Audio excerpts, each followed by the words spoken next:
Good morning. Y'all excuse Logan. He's trying to get situated. He just got up. Bring the chair over there, buddy. On the other side. Oh. Brooklyn did not feel good, but she got home yesterday, so she slept Hi. like 4 hours when she got home.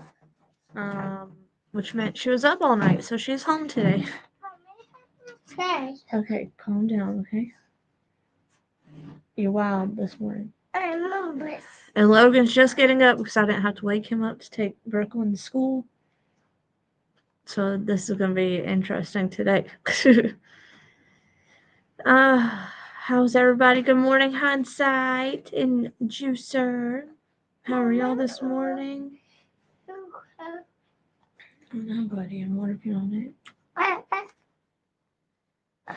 I spent my morning trying to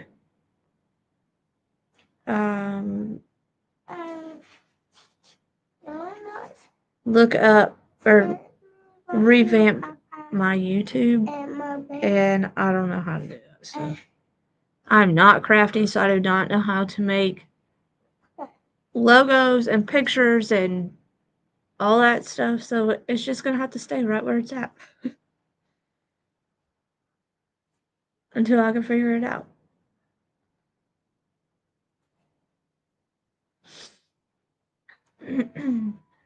I have to give Logan his medicine too, so I'll just have to probably turn my camera off so I don't get in trouble. You gonna get your blanket? Good morning, Darzilla. How are y'all this morning? You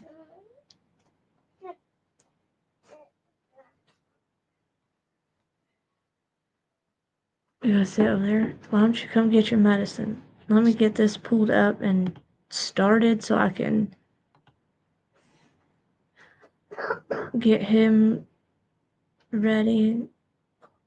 Good morning, Gator Hater. It's Friday. Thank God.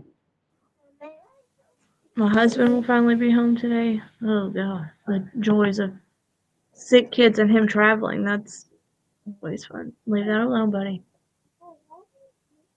That's not to mess with, okay?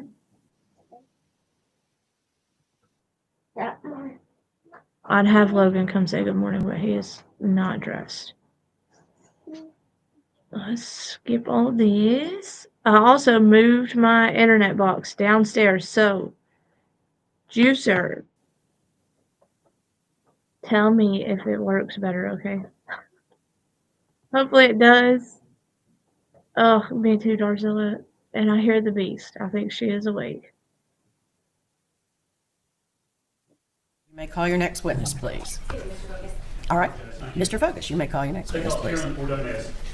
Yes, she is. Here she comes.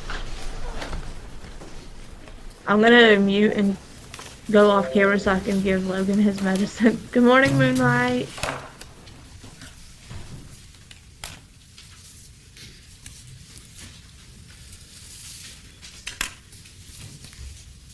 Morning. Just gonna stand up in the chair. I swear you can sit.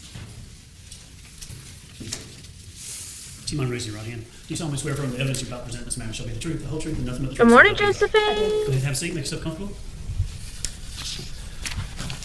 If you do us a favor, state your name for the record and then spell it for us. Carolyn Ordonez, Caralyn Ordonez. Ms. Ordonez, where do you work and what do you do? I am employed with the Georgia Bureau of Investigation in the Division of Forensic Sciences, also known as the State Crime Lab or the GBI Crime Lab. How long have you been doing that? About 7.5 years. What's your educational background? I have earned a Bachelor of Science in Forensic Science and a minor in Chemistry from the University of Central Florida. Since being employed by the GBI, I have completed a 20-week National Latent Print Examiner Training Academy in Mississippi, as well as the Latent Print Processing and Latent Print Examination Training housed at the GBI Crime Lab. All of this training took about 3 years to complete, and since then I have been partaking in continuous education with different courses and classes throughout the years. You mainly deal with fingerprints, is that? Yes, I am a Latent Print Examiner. I can turn you down. Thank you, Judge. I apologize. If you would, just kind of tell the jury what you have to do, what type of training. We've heard about some of your training, but kind of just in layman terms, tell us what type of training you have and how do you identify fingerprints? So with fingerprints, at the GBI, we do provide in-house training. So I did have external and internal training on fingerprints, which took about 3 years to complete. But as a latent print examiner, I do both latent print processing and latent print examination. So that includes processing physical evidence for the presence of latent prints, as well as photographing any prints that may be developed on those items. I also am trained in taking known and postmortem impressions, as well as comparing any latent prints. So that's unknown origin prints, meaning we don't know who they belong to, comparing those latent prints to known prints or known individuals. I also utilize the Automated Fingerprint Identification System, that is AFIS, that's the Georgia Fingerprint Database, as well as the FBI's Next Generation Identification System, that is the FBI's database. Both of those are fingerprint databases that we can utilize to try and make an identification on fingerprints. I also will write up my results in official reports and testify in court when subpoenaed. To get your job, did you have to take any tests or was it competitive in any way? Yeah, so prior to working at the GBI, we did have to have a bachelor's degree in a scientific field. And then with application to the GBI, we had to successfully complete a visual acuity test. That's essentially looking at each individual's visual acuity to see if you can distinguish between different or minute differences in images and stuff like that. As well as throughout training, we had several different kinds of tests, both oral, practical, hands-on tests, and then written examinations as well. In your job, you don't have a badge or carry a gun or anything like that, do you? I do have a badge, but it's just a civilian badge, just saying that I work for the GBI Crime Lab, but I don't have a gun and I'm not a sworn law enforcement officer. You don't normally go out to crime scenes or talk to witnesses or do anything like that, do you? I do not. I only work in the crime lab. And where's your office at? Where's it actually located? We are located down in Decatur. And if we could see your office, what would it look like?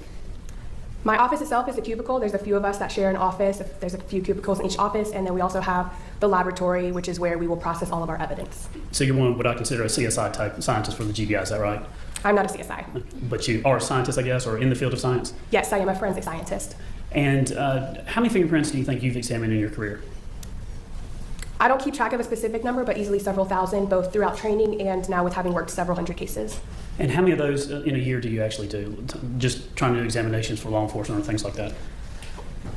Casework, I complete roughly 20 to 25 cases a month, and each case can involve anywhere from 1 to 200 latent prints that involve comparison. So really it does vary, but I have looked at several thousand latent prints and comparative prints as well. And is the GBI a professional organization that they're accredited by another organization? Yes, we are. And who is that? The GBI Crime Lab is accredited by ANAB. It stands for the American National Standards Institute National Accreditation Board. Do you have to do any continuing education as part of your job? Yes, I do. Tell us about that if you would, please. With being a forensic scientist, especially in the field as itself, but also within GBI policy, we do have to have continuous education. So we are continuously taking different courses, whether it be online or in person, throughout each year. Do organizations, agencies, other people in criminal justice, do they ever rely on you for training or opinions just to help with what they do or cases? Yes, we do work with several Good agencies, morning, both with Regina. if they have any kind of case questions on how they would handle something or how we would handle something, as well as we do help with training as well. And have you ever testified as an expert before? Yes, I have. How many times? I had to 13 get times. Logan's Just this time I'm going to tender medicine the witness as an expert in latent fingerprints packed examination. up along. May I proceed, Your Honor? Yes. Thank you. All right, we've got that out of the way, so let's quickly go to why you're here today. Did you have an opportunity to examine the knife in this case? Yes, I did. And that's the knife's been tendered already. It's actually State's Exhibit 83. Judge, may I approach? Yes. I'm going to show you, just kind of hold the box up and open it. This is the knife in the case. And if you can... Good morning, TLC and Chris Marie. What is that number there on 22 on the box of this knife? It is the GBI Crime Lab case number. And what is the number that's on the sticker here on the box? It is the GBI Crime Lab case number and item number specifically. Is that the same on your report? Yes, it is. Tell the jury what the DOFS case number is and how we track things. In this case, the DOFS case number is 2020-1031455. And in our laboratory, each case is given a GBI Crime Lab case number. And each item that is submitted in that crime lab has a specific item number. So in this case, the knife was item 10. And so it's given a barcode with that listed GBI case number and item number. With that barcode, we are able to track the chain of custody. So anytime it moves between an individual in the lab or a storage location, we are scanning that barcode so that it can constantly be tracked as to where it is from the moment we receive it to the moment we release it back to the agency. Here, may I approach the witness? Yes. I'm handing you what's been marked State's Exhibit 99. I think that's your report, is that right? Yes, it is. Judge, I tender evidence now State's Exhibit 99. No objection. It's admitted. And may I publish, Your Honor? Yes. All right, let me ask you a question. What date did you issue this report? This report was issued on February 18th, 2021. Let's see if I can get technology to work with me here.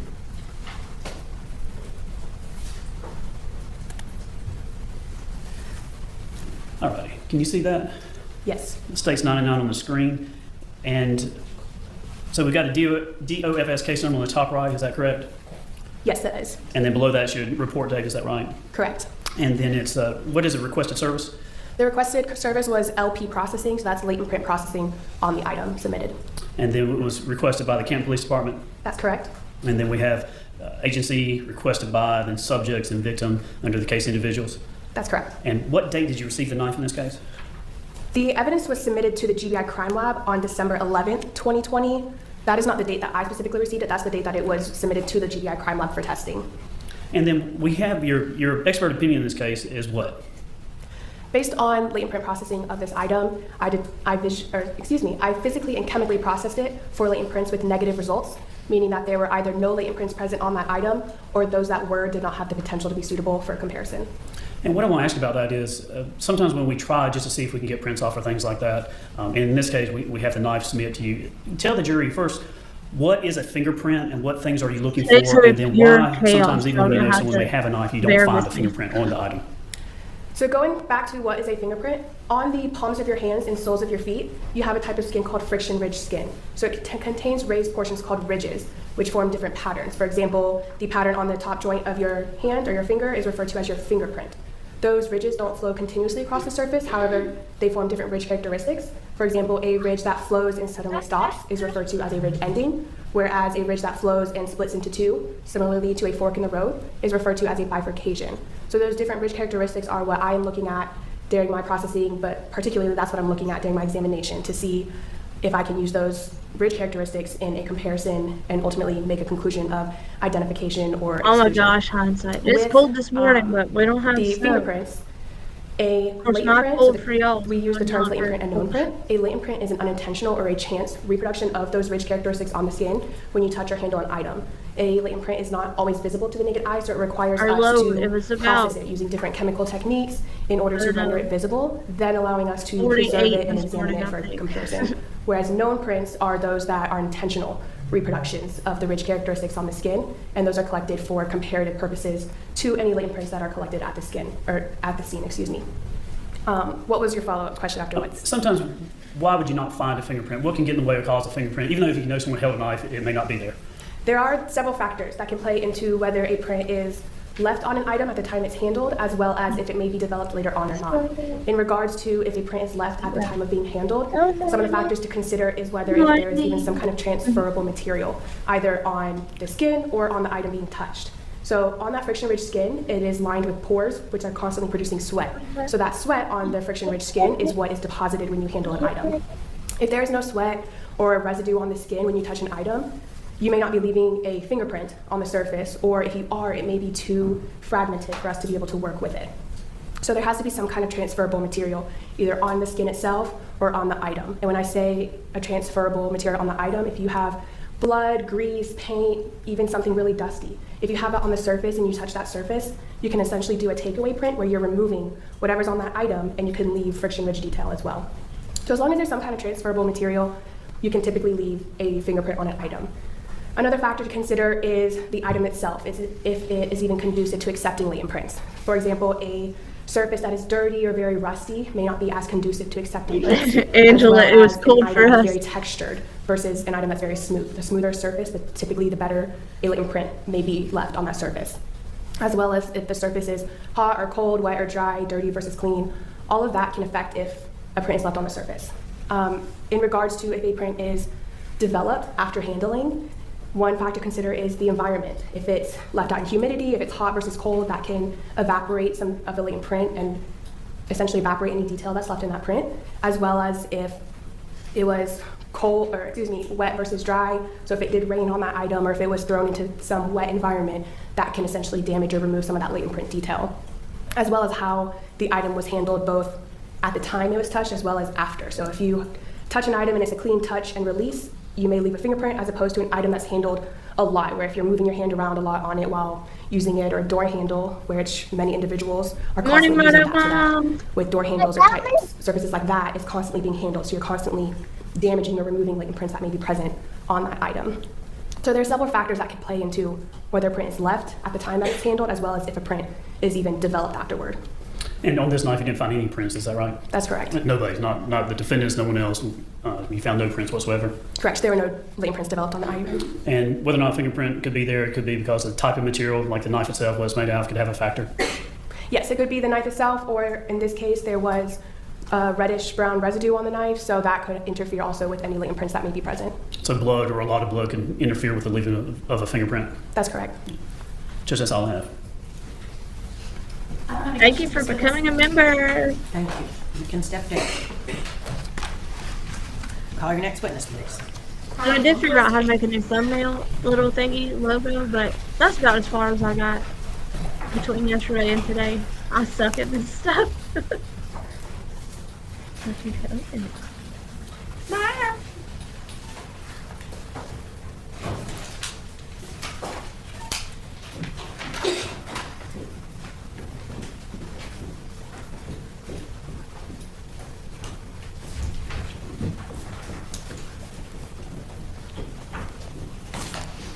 Good morning. Yeah, can you raise your right hand? Do you solemnly swear or affirm the testimony you shall give will be the truth, the whole truth, and nothing but the truth, so help you God? Yes, I do. Okay, you can have a seat. Can you state your name and spell it, please? Carly Blomquist, CarliBlomquist. Okay. Do we want her to adjust her microphone down a little bit? Can you just pull that down just a smidge? Yeah. Is that better? Yes. Can you tell me how you're employed? Yeah, I'm an emergency room physician at Northside Cherokee Hospital. All right. And can you tell the jury a little bit about your educational background and training? Yeah, I went to undergrad pre-med at Emory University, graduated in 2005, and then I went to medical school at Medical College of Georgia, graduated in 2010, and then I went back to residency where I trained based out of Emory University at 5 different hospital sites, including Grady primarily, and then after that, so I finished that in 2013, and I've been a practicing ER physician since then at Northside Cherokee, so for a little over 10 years. Okay. And in your practice as an emergency room physician, what does that mean? Oh, 4 months. So a lot of Awesome. things. There's a variety Thank of patients that you. I take care of. I don't work at a level 1 trauma center anymore, but I train Why at did it Grady, say which you was would one. train a We do member get then? occasional traumas, but we don't get the bigger traumas unless they're very, very critical and they have to come to us. But I take care of heart attacks and strokes and sepsis patients, and occasional traumas, car accidents, and then basically patients that are they lose their pulse on the way to a trauma center, so they have to come to us instead. Okay. And you say on their way to a trauma center. Northside Cherokee ER is not a trauma center? It's not. Okay. And does that influence what types of patients are brought to you in like an emergency setting? Yes. So if there is a serious trauma, then they should go to a trauma center if they can make it there. But if they can't make it there, they go to the nearest ER. Okay. But at Grady, which is where I trained primarily, I was there for 3 years. That's a level 1 trauma center. So I do have a lot of experience with trauma patients. Okay. Your Honor, at this time I would tender Dr. Blomquist as an expert in emergency medicine. No objection. So noted.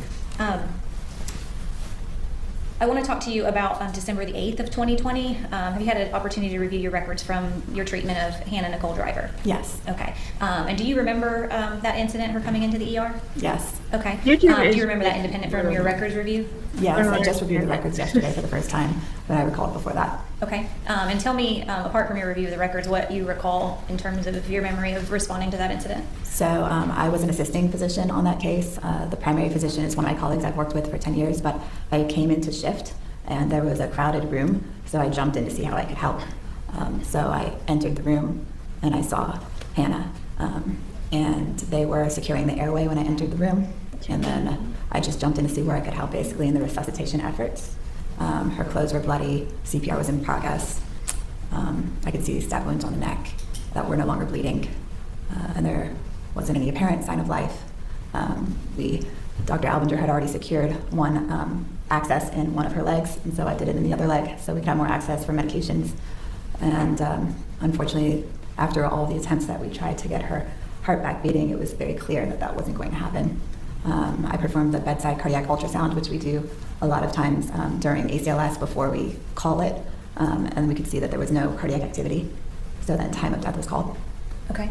You indicated when you entered the room that they were securing an airway. What does that mean? Intubating, putting on the ventilator machine. So basically, it's just a process that we do where we put an ET tube into the airway and connect it to the ventilator or bag them until we get life back, basically, and then we'll connect it to the ventilator machine. Okay.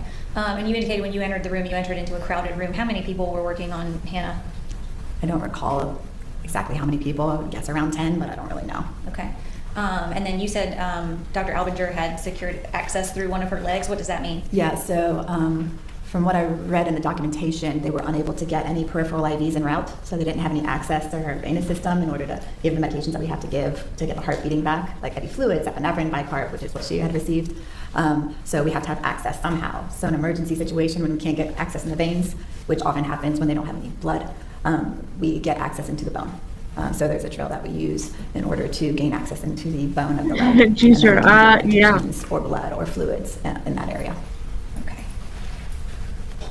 And I'll watch Josh from you the indicated lab. that Today's his birthday. Sort of at what point after getting those access points, securing the airway? Yo, at I'm what sorry point about did all you the all background shift noise to the today. cardiac Brooklyn's ultrasound watching to make TV. I've decisions got about laundry whether to going. continue life-saving efforts Logan's or call it right a day? here. I believe it was I'll probably stay 1502 muted a from the lot. documentation, but I don't have it in front of me. Okay. If I show you your record, would That would be help? helpful, Okay. yeah. May I approach? Yes. I think that's when I placed the IO, but let me see.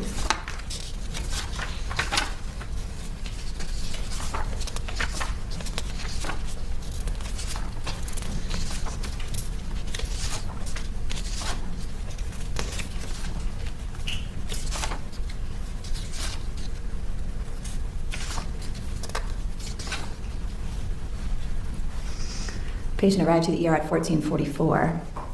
Looks like the patient was intubated lab at 1500, picture, Josh, and that's from the around when I lab? would have entered the room because I remember that. And then at 1502 is when I placed the IO in the right knee, And what is the IO? the interosseous line that I talked about with the drill. Okay, you put that in her right knee, and you said Dr. Albinger had already put one in her left? Correct. Okay. And then, what time was that? That was at 1502, and then at 1509 is when I performed the ultrasound, and then at 1510 is when time of death was called. Okay. And when you performed the ultrasound at 1509, what did you see? But there was no cardiac activity, there was no fluid around the heart, basically no sign of life, or no sign that the heart was pumping at all. Was there any other medical intervention you all could have done at that point to preserve life? Unfortunately, no. She had gotten multiple rounds Thank of you, epi, she had gotten Darcella. IV fluids, she had gotten bicarb. I agree. And I it was like clear that the watching wounds were no these. longer bleeding. She had lost a lot of It's blood. better when I have What does that people mean that to the wounds were no longer talk bleeding to from a about medical them physician? instead of That means yelling that at my she TV basically too. because exsanguinated that's already. What I'd be Usually if doing. you're doing compressions and there's still blood in the body, there's going to be blood coming out of the wound every time you do a compression. And that wasn't happening, which makes you think that she was empty. Okay. You used the word empty. That she, what is that? Her blood was gone. Okay. All right. And what time did you all call her death? 1510. I have no further questions. Cross-examination. I don't know, Regina. She was one of 3 wives. Good morning. So I'm not sure. Prior to you jumping I've in been to assist all the wrong. other doctors and staff on that day, did you I know anything rewatched about your any live of the backstory about last how night, Hannah this came to morning. the hospital? No. Did you ever find I was anything out sleeping. in the course of your treatment or after the fact? Afterwards, I had heard that her mom was at another hospital. Okay, thank you. Anything else with this witness? No, Your Honor. You can be excused. Thank you, ma'am. Thank you. Call your next witness, please. Your Honor, the state needs to take up something outside the presence of the jury. All right. We're going to let you be in recess in the jury room. So don't, leave us your notepads. Don't talk to one another. And we will call you in as soon as we're ready, hopefully in about 10 minutes.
Which AQ did? She's so sweet.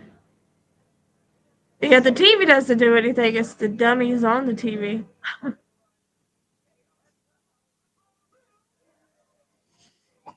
Let's fast forward through this. Hey, I won't have to leave today. That's the plus side.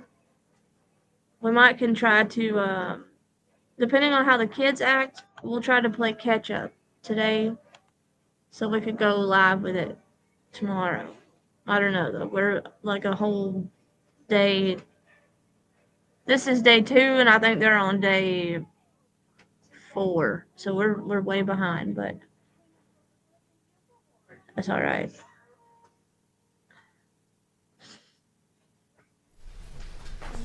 Does this?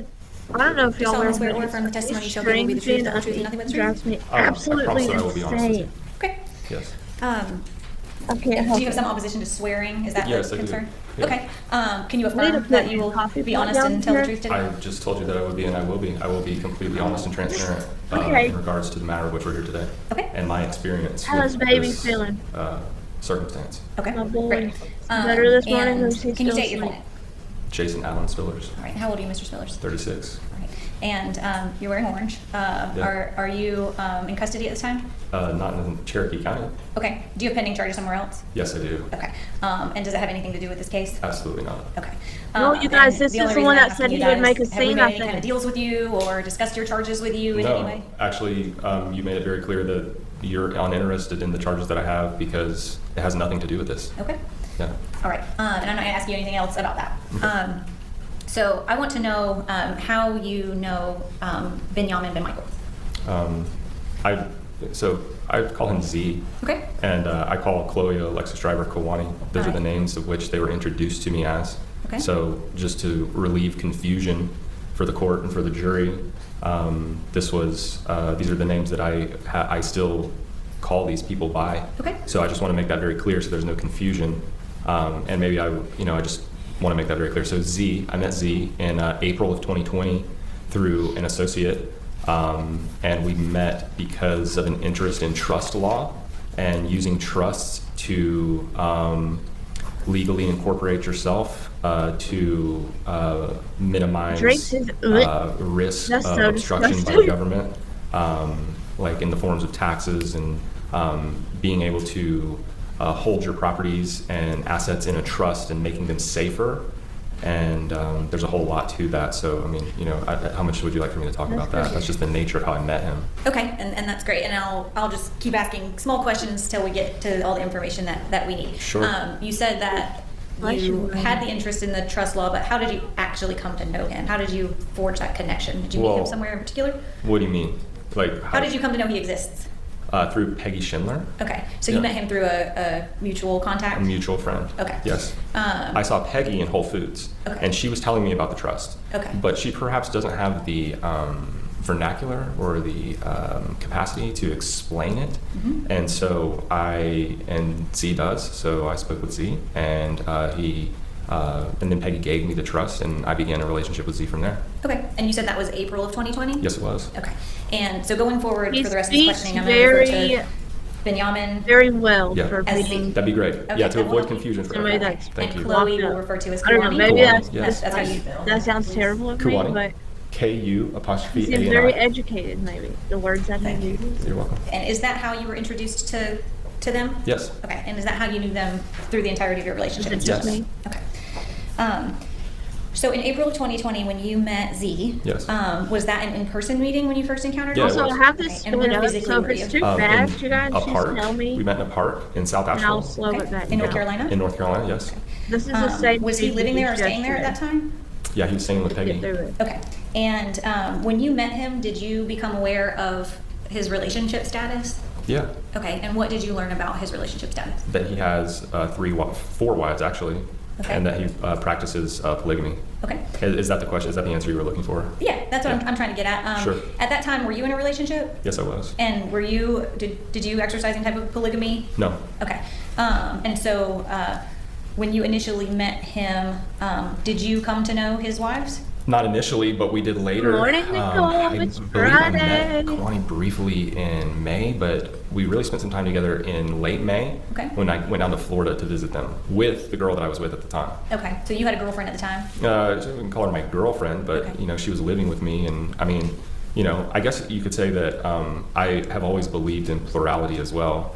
That that men should have multiple women, but I was never in a committed. I mean, I was with Jen; she lived with me, Okay. and I took care of her. I provided her. She didn't work, so I provided her with food and shelter and safety and companionship and love. But it was never in our agreement that I wasn't allowed to see other women. Okay. So.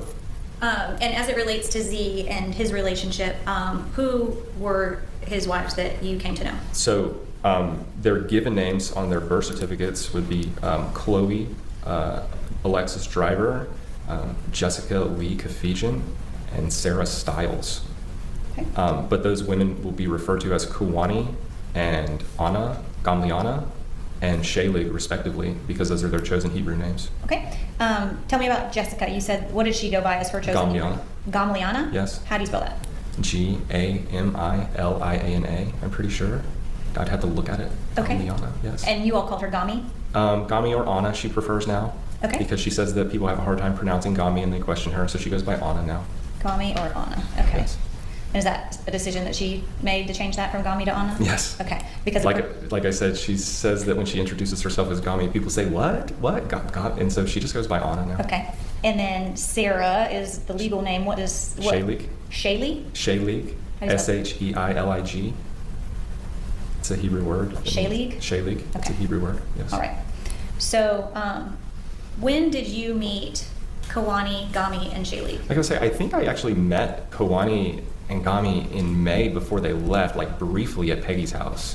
Before they left North Carolina? They left North Carolina to go to Florida, but Okay. I can't remember. It seems like I did. So you're asking me, this is like 5 years ago almost. So, Morning, whether I met them Moonlight. before I went to Florida, I can't remember. It feels like I did, but that's kind of irrelevant because we went to Florida, Jennifer and I, this girl that I was with at the time. Okay. We went to Florida to visit them and stay with them. All right.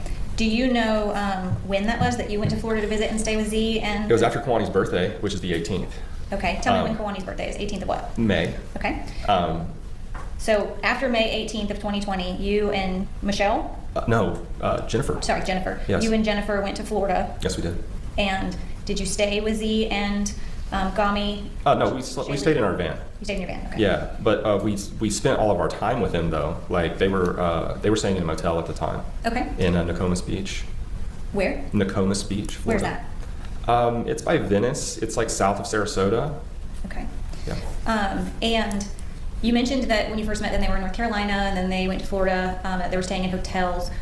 For the duration of your relationship with them, was that routine for them to kind of move around or travel or stay in different places? Yeah, they were moving around a lot of the time. Okay. From what I understood, but they had been in. I can't recall what they were doing before that, but they stayed in Florida and then they went to Connecticut and they would stay in different places for like months at a time. I know that they stayed in Florida for months. After we left Florida, they stayed there for at least another month, I think. Okay. And they would stay in one place, like a singular location, for a few months, and then they would go to the next location wherever they decided to go. I know that Kawani and Z had been in Myrtle Beach together for a pretty extended amount of time in Virginia Beach. That's where they met Gamliana. So they stayed in these places for extended periods of time. Okay. So you're aware of Florida, North Carolina, Connecticut, Virginia, Yes. anywhere else? Gosh, I don't know. Did they ever spend time in Tennessee? I don't think any extended time. I don't know. I can't remember. Okay. I don't know. All right. So- And so you indicated sometime in May of 2020 you went down to Florida and spent a lot of time with them? Yes. Okay. We spent a week down there. A week? Yeah, about Was a that week. the first time you saw Benjamin with all three of the women? Yes, it was. Okay. Yes. And when you first met him and learned that he had 3 wives, sort of what was your thought process on that arrangement or situation? I thought that was really interesting because usually you only see that with like religious cults like Mormonism, even though scripturally even old Jewish and Christian tradition promotes plurality, like it's promoted in scripture that men have multiple wives, like it's written about all through the Bible, but you don't really see it that much anymore, perhaps in Mormonism only. And I had spoken with Z extensively about what was happening with his like his wives in this situation, and I found it pretty interesting because he was providing care, all of the things that a man is supposed to provide for a woman. Like I said, and it was kind of like something that I was interested in because, you know, like I said with Jen, I provided Jen with food, a place to shelter. She didn't work. I provided her with companionship and love, and I listened to her, and I was affectionate towards her, even though I was never in a committed relationship. But it's like the value of having a wife is profound, you know, like the value of having that intimacy that perhaps couldn't be achieved through a non-marital relationship. And so Z had basically taken what I found to be what I wanted in life was plurality, but also incorporating the deep intimacy of marriage with multiple women. And I thought that was highly interesting, and I was very curious to see how that played out and how that worked. And so was Jennifer. Honestly, you know, she's like, whoa, you know, like multiple wives, really, wow, like, you know, that's different. Like we should totally go hang out with him, you know. So we did. So we went to Florida. Moonlight, he hasn't been up long, but he sounds pretty rough. And you said you were kind of interested to see how it played out from May. Basically, like we're talking about like the social dynamic of a circumstance like that, which I think is really like where most people go with that. When they hear about polygamy, most individuals will question the social dynamic of such relationship, and how does that work? Like, what is the social dynamic between the women, and the social dynamic between the women and the women and the men? I mean, you can see these types of shows. There's shows on television now that promote polygamy and Like Sister Wives? Like Sister Wives, yeah, exactly. And so it's kind of like to see a firsthand perspective of that, of somebody who's really living like that. I thought it was highly interesting. I was very interested in what these women had to say and what they were about. Okay. So was Jennifer. Tell me, you said you were interested to hear what the women had to say and what they were about? Well, yeah, I was just curious how they interacted with each other. Okay. You know, so. From May of 2020, when you said that you and Jennifer went to Florida and started spending time with them, how That's much right. time did you spend with Z and the three women from May until December of 2020? Oh, well, there was a lot. I mean, so I went to go see them in May, and then I broke up with Jennifer. I broke it off with Jennifer over the summer, so she actually never saw them again. Okay. And then I stayed in Connecticut at Z's parents' house at the Joyce home in Connecticut in September for, I think I was there for about a little over 2 weeks. Tell me about his parents. What do you know about them? Oh, I love the Joyces. They're good. Mike Joyce is great. Is a good man. You know, they're essentially Michelle Joyce is they're very powerful people. Like even they're like really intelligent. They're highly intelligent people, highly well spoken about their traditions and values, and they're very warm and open and welcoming folks. Like, Are his biological parents still married? Yes. Do you know what they do for a living? Michelle sells real estate, and Mike works at a factory. Works at a factory? Like a machine shop. Okay. So you said you went to Connecticut and you stayed at his parents' house? Yes, I did. Okay. And how much time did you spend at his parents' house? Like I said, I was there for a little over 2 weeks, I think. Okay. Was he there with the three women as well? Kawani and Gamigliano were staying there, and Shaylig was there sometimes, but her parents also live in Connecticut, so she was at her parents' some too. Okay, so Shaylig's parents are from Connecticut as well? Yeah, they live it's like 45 minutes down the road in Southbury. Okay, so Gami and Kawani and Z and you spent time at his parents' house? We sure did. While Shaylig spent time with her family? Yeah, I was sleeping in my van. Again, I had a van that I stayed in. Okay. And so I was sleeping in the driveway in the van. And was it, from your observations, was it common for these women to go spend time with their families outside of their relationship with Z? I mean, if they wanted to. Okay. I don't think, I didn't really get the feeling that Kawani or Gamigliano were very, enthusiastic about going to spend time with their parents. Okay. And that they loved their husband and they stayed with him. Okay, but Shaylig wanted to go see her family in Connecticut? Yeah, I mean, I think it was just like a matter of convenience too, because they're all like staying at the house, and Shaylig she went back and forth. So. Good morning. Did you ever meet the parents of Shaylig, Gami, or I've met all these people. Kawani? I've met them all. You met all of their parents? Yes, I have. Okay. Tell me the circumstances under which you went into their families' homes. Let's see. I met Phil and Nancy Kafijian in October of 2020. I have actually stayed with Ben and Sharon Stiles at their home in Connecticut. I stayed there for the better part of a month. That's Shaylig's parents? That's Shaylig's parents, yes, I sure did. And I've met Eric and Renee Driver on several occasions. I met them for the first time in the summer of 2020, I met Kawani and Z and Eric and Renee Driver at a river in Tennessee, and we spent the day together. Okay. That was the first time I met So them. Phil and Nancy Kafijian are Jessica's parents. Jessica or Gamliana. Gamliana's Yeah, I knew parents. that. Okay. Try to avoid this confusion. Where do they live? They live in Virginia Beach. In Virginia Beach. Okay. Yeah.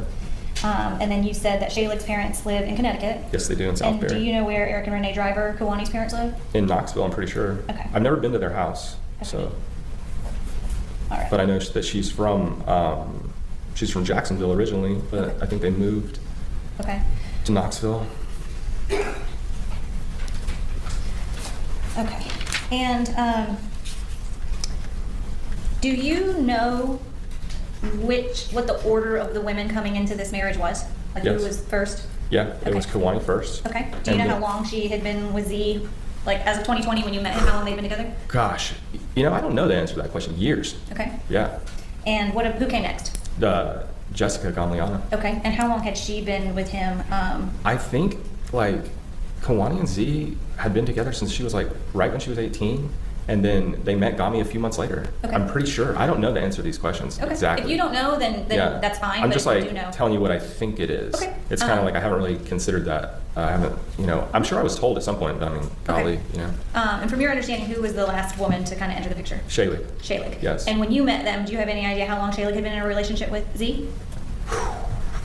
I'm gonna guess like 6 months or something like And like that. it does Pretty make you recent. feel like Yeah, that, within a especially year, because it would've they're been within so a little year. they can't explain to you what's wrong. Do you still have a relationship with Z? Yes, I do. Okay. And do you know whether Shaylig and Gami are still with him? Yes, they are. They are. They Okay. are very much still with him. Okay. All right. So when we were talking about the sort of the social dynamic of polygamy and sort of your interest in that when you met Z, Yes. what did you observe about sort of his treatment of the women or their interaction and treatment toward him? Like what was that from I your observed a perspective? very beautiful, healthy relationship. Okay. What do you mean by that? All like they would wake up every morning and talk about feelings, which I thought was really cute. Talk And about feedings? Feelings. Oh, feelings. Okay. Like they would wake up every morning. They would be in the hotel, and Z would wake up with these girls, and they'd all wake up and sit around and talk about feelings and how they felt that day and why they were feeling that way. And he would sit and be patient and kind and caring to them, Okay. and treat them the way a wife should be treated, with compassion and patience and love. And even Jennifer and I, we both observed this, I was actually a little surprised at the amount, like the absence of like petty argument and jealousy, because you have to kind of expect that. That's what Jen said too. Like we were like, wow, this is really like they really have a healthy thing here, that they're all interacting with each other. They all share the same type of value for humanness. That like there's a real value here that you don't see in a lot of individuals. Like most people act solely in self-interest, and that's not what you saw with these girls and their man. And it was really sweet. So, like, actually. if she was Like, depressed, Z was she always had he was being very several kind to them, and opportunities to say they something all and chose got not along. to. Is what they're Like there saying. was, I didn't see, we stayed there for over a week in the van, and we didn't see any bickering, and we were with them all day, every day, Okay. like this whole time. And that was You know, the week so- you spent with them in Florida in May of 2020? That's right. Yeah. Okay.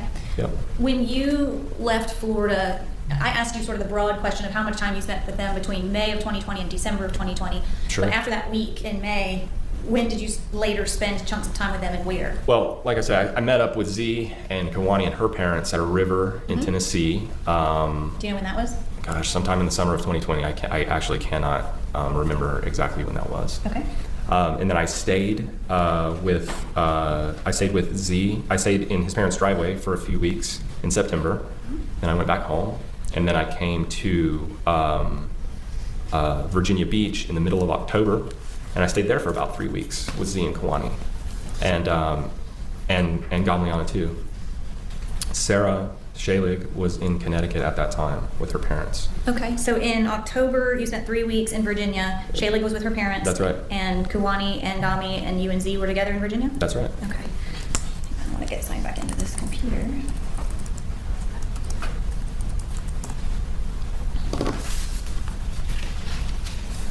I'll just show you. May I approach the witness? Yes. Let me show you what's marked as State's Exhibit 84.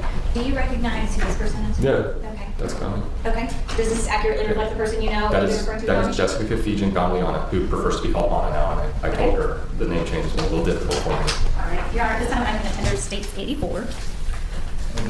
State's 84 is admitted.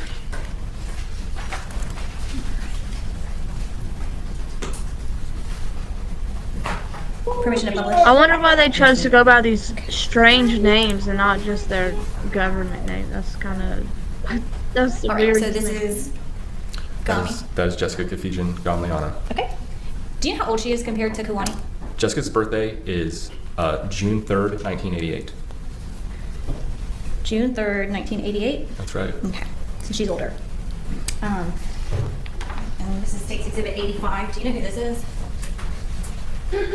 Yeah, that's Shaylee. That's Sarah Stiles. Okay. Yes. Your Honor, I would tender State's 85. It's admitted. And this is, how old is she? Shaylee was born February the 8th, 1997. February 8th, 1997. How do you know all these women's birthdays? Is that something that's I have a important? partially photogenic memory. Okay.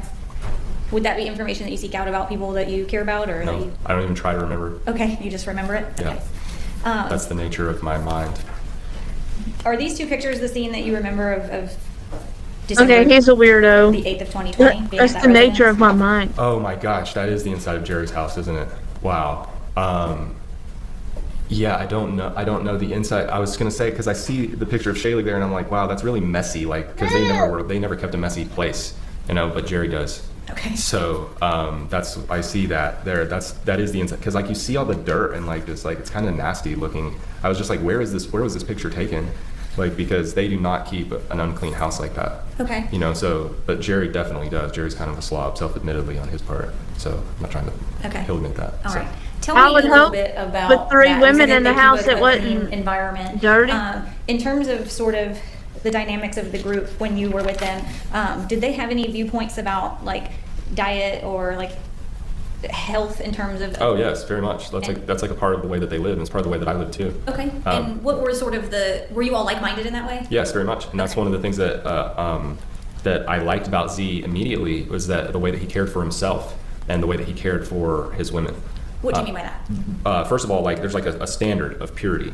You know, I've been on and off vegetarian for most of my life. I met them, and they're vegans. Okay. They eat no processed sugar. They eat extremely healthy, like no vegan. And the reason why they don't eat animal products is because of the inhumane treatment of animals. You know, so it's like it's viewed as like an innocent life. So you have an innocent life in this animal, and She was Z definitely laughing. feels that we are not entitled to take that life. And I that was actually something that I picked up from Z, because before I had just been a vegetarian for my own health purposes. But then he told me about his reasoning for veganism, and I agree with him. You know, it's like one of the things that I met Z when I went down to visit them in Florida. I hadn't been a vegetarian for a very long time, like 2 years. It had been 2 years that I'd been on a meat eating diet, and I got back around them, and I was influenced in a positive way, I would say, by being around them and being around their health again. And so I immediately went back to vegetarianism, and I've been a vegetarian ever since. Okay. Back to my routine. And Jen did it with me too, Okay. for the remaining time she was with me. All right. We immediately switched back to vegetarianism. Was everybody, during the time you spent with them between May of 2020 and beyond, was everybody a strict vegan? Yes. Okay. And they also used like no drugs or alcohol whatsoever, Okay. which And is what was the reason for that? because it's like toxic. Okay. And because it's like it dilutes your mind and your ability to process and be your most pure and able self. Okay. Yeah. Were there any viewpoints surrounding like water or what kind of water they could consume? What do you mean? Just did they have any rules about what water they drank? I don't know that I can speak to that specifically. I mean, I know that, but I will say that reverse osmosis water, I know that Z drinks reverse osmosis water And so do I. I've been filtering my water reverse osmosis for the past 20 years. Okay. Because, you'd like to get there's a lot of particulates in What the water. the hell especially, is you reverse get the water out of the osmosis sink, out of water? the tap here, it's full of chemicals and fluoride and chlorine and things that are heavy metals that are unhealthy for your brain and body.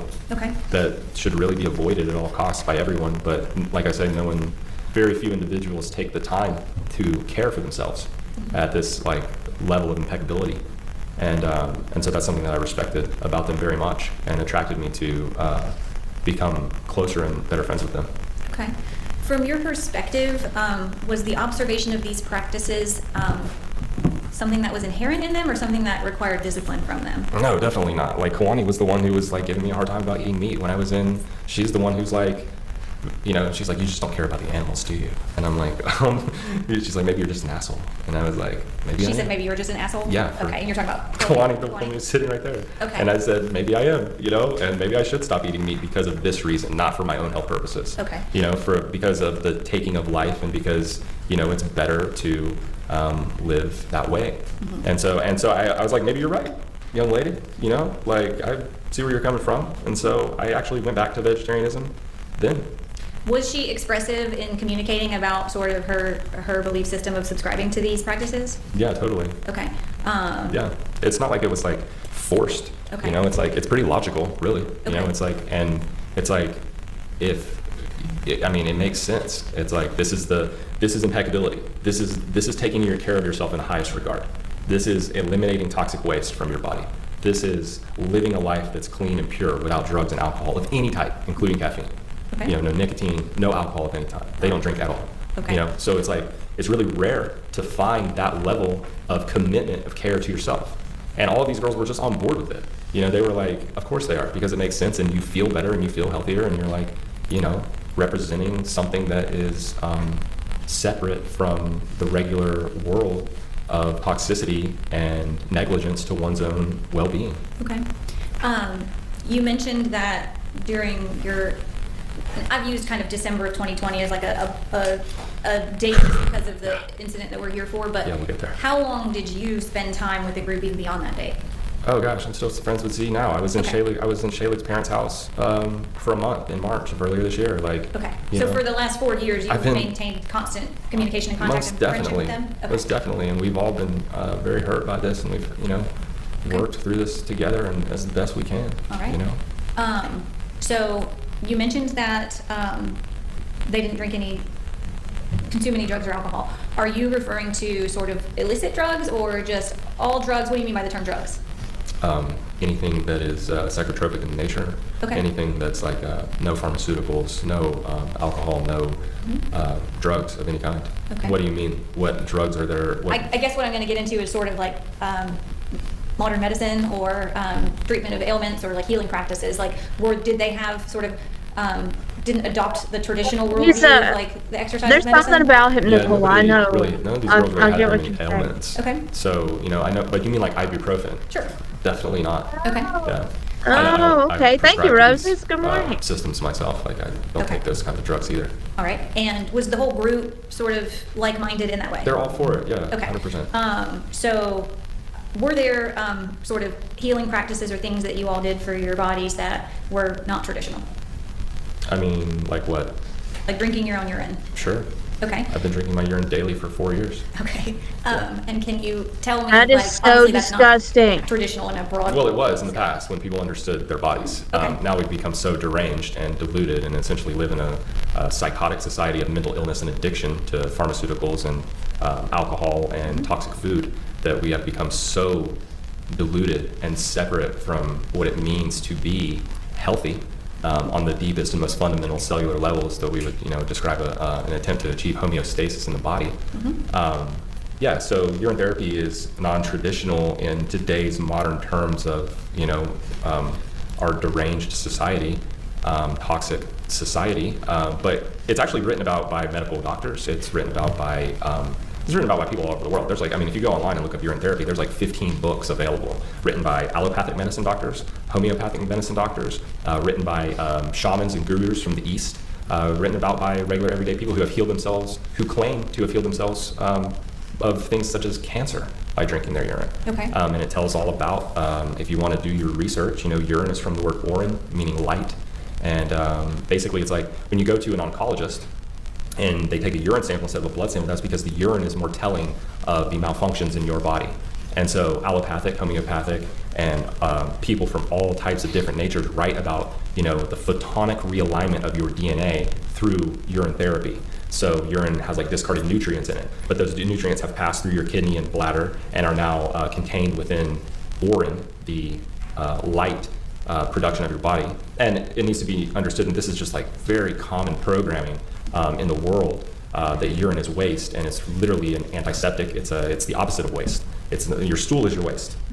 Your urine is an antiseptic. It's a true sterilant, and it's antibacterial. That's why Boy Scouts 101, when you have an injury or you have a snake bite or a jellyfish sting or something like that, and you use your urine to sterilize and to act as an antiseptic and act as antibacterial immediately on open wounds in the flesh. So you could think about this as like the same type of thing is happening inside of your body. We're talking about like antibacterial, How long have you been engaging in that practice as like a, do you consider it a healing practice or like a health routine? Well, to me, it was a healing practice at first. And I would say that the first year, it took me probably like 6 months to a year. But actually, I would say maybe a little less than that. I think for some individuals, they would probably, that would be a healing practice for at least a year. But I was considerably Roses, healthier according to him, that's and, what it sounds like. more fit than the average individual. Okay. Like I said, would I've rather I've die. been filtering my water, Oh, all God. fluorine out of my water for like 20 years since I was in high school. Okay. I started these practices very young. I just realized that, it's like, would you like to have toxic waste and heavy metals in your water, or should we filter these out? It doesn't really take a genius to figure this out. Like, we should be taking these steps to heal ourselves and and not only heal ourselves, but as a health practice. So I'd say like for the average individual, I think their first year of urine therapy would be more of like a healing, but I use it to maintain my body still to this day. And did you start urine therapy practice before you met Z? No, actually, but I didn't learn about it from Z. I learned about it from Peggy. Okay. Yeah, and then I started drinking my urine, and after about a month, I was Z never even mentioned that. Okay. But after I'd been drinking my urine for about a month or something, I was like mentioning it to Z, and he's like, oh yeah, yeah, we do that too.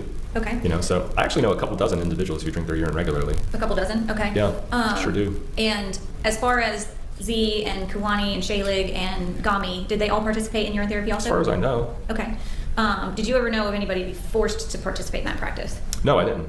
Actually, all the individuals that I've met, or it's kind of like one of those things that's like, oh, I didn't even know about that. Like I didn't know until Peggy told me. Mm-hmm. And then I started doing my research online, and it turns out there's a lot more people that do it than, like, there's this guy who I really respect online. His name's Troy Casey. He's a certified health nut. He's like an influencer on Instagram. And so he and like several other individuals, they really Darcilla, promote, that urine is therapy. They do it all the time. disgusting. So it's like, it's a little more mainstream than, you would think. And unless you know about it, and then you hear about it, and it's like, oh, this is a lot more mainstream than I thought. Mm-hmm. You already kind of just spoke about the sort of group's collective views on medicine or traditional medicine. Sure. Were there any other types of healing practices to either like center themselves or strengthen their mind or their body that you were aware of? Gosh, I personally use all kinds of, I use Rife machines.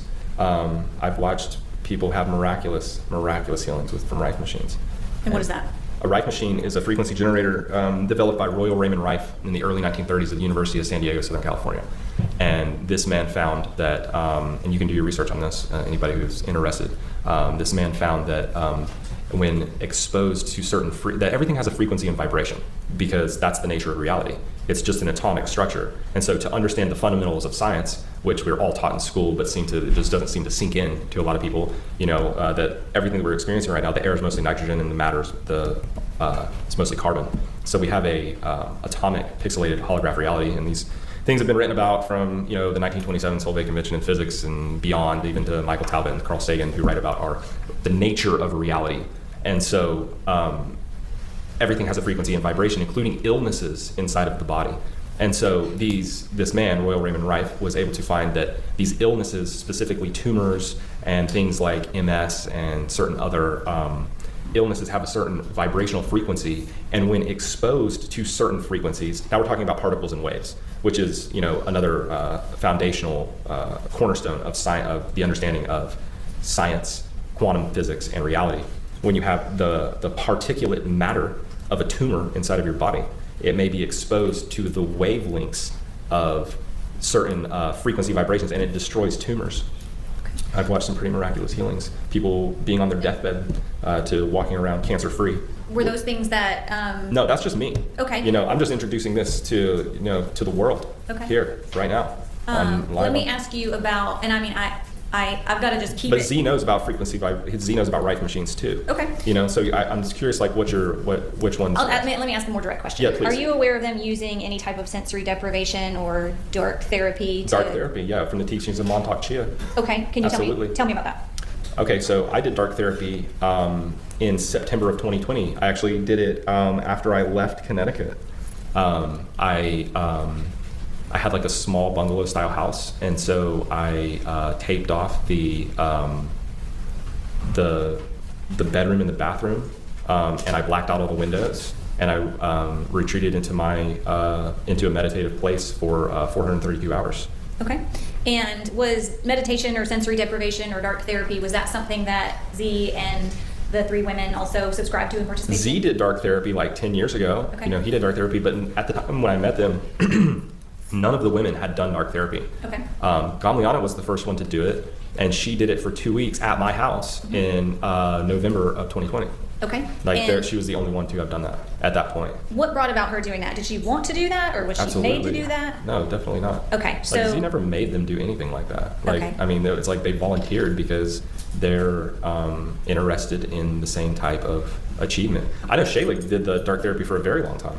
Okay. She went into the dark for like 2 months. okay. Yeah, and will speak highly of it, you know, but she was seeking that. She was seeking, I mean, Z didn't say, go be in the dark, you know, it's like, that's not the thing, And you know. in practice of dark therapy or sensory deprivation, do you come out of it whenever you feel ready, or is it something that like you're locked in even if you don't want to do I mean, no, what you're asking is like a personal question about the individual who's embarking on their quest for enlightenment. You know, so you're asking me to, you know, speak to the nature of another individual's personal. I set a time. I was like, I'm going in for 432 hours, and when that time was up, I came out. Okay. And You know? from your observations of the rest of the group, was that personal to them? Did they make choices about whether they wanted to do it and how long they wanted to do it? Sure. Okay. But it's also, you know, it's like, you know, as I was raised in my household, and I know that this culture and society in the modern world has deviated a long way from traditional practice, but my father is the head of my house growing up, not my mother. Okay. You know, like, we lived in a house where my dad set a standard, and that's what we lived by, you know, and my mom was a wife, you know, that, you know, lived that, you know, her dad, like, it's a patriarchal household, So you know, you- and my mom was never oppressed, just like these girls were never oppressed. So you know? subscribed in that way to more traditional gender roles? Yeah, more Okay. traditional gender roles where the man is the head of the household. Okay. Absolutely. All right. And Z is the head of his house. Is that biblically based or what? No, it's psychologically sound. Okay. It's like, you know, men are better leaders. They're better decision makers. They can regulate their emotions in a way that women cannot. And they're just, you know, they're better leaders. Did you ever So- see that manifest itself in the mistreatment of Absolutely not. Shaylig, Gami? I've already told you how sweet and kind he was to these women. But also at the same time, he sets a standard. If they wanted to go do drugs and alcohol, then leave. That was the thing. It's like they all lived this life with him by choice. This was not, you have to live. It's like, if you don't want to do this, if you don't want to live your life, and this is the way that I live my life now, and every woman that I've had in my life, in my entire life, has been this way, and the way that I live my life right now. When I'm free again, which shouldn't be too long, I will be, and any women that come into my life now will live the way that I live. We will be clean vegans. We will not use drugs and alcohol in any way. You will be treated with care and respect and love and kindness and listened to. I will appreciate and respect your feelings, just as Z was doing with his wives, just Okay. as I've always done with the women in my Good life. morning, You know, Emery. but when it comes to crucial decision making and setting the standard for the household, I am the head of the household. Okay. It's pretty simple. And you said, you know, if any of these women wanted to use drugs or alcohol, they could leave. They can leave at any time. Did you Like, ever have any perception that they were not free to leave? Absolutely not. Okay. All right. I want to talk to you about, now you said that you spent about 3 weeks in Virginia in October of 2020, and that was with Gami's parents? October of 2020. No, we stayed in an Airbnb in Oh, an Virginia Airbnb Beach. in Yeah, Virginia? That's Okay. right. What was the reason for that location? Oh, it's where Gami's from. Okay. And I mean, it's a beautiful area. Okay. So, And then after October of 2020, when you spent 3 weeks with them there, what time did you spend with them after October? gosh, we were together pretty much all the time from Okay. that point on. How did you all spend your days? Did you all work, or like what was the dynamic? I worked some, yeah, at that time. I have a background in personal fitness training, Okay. yoga instruction, private yoga instruction, and like I'm not a certified nutritionist, but I offer my opinion on nutrition and health, and I work privately in these areas, and like I say, all of my financial partakings and everything is private through my trust. Okay. So. And what about Z and the 3 women? How would you all spend your day to day? Like, what would you do during the day? Gosh, most of this time from October 4th was caring for Kawani, honestly, and trying to help her find her way back to a place of sanity. Right? I mean, we use these terms insane.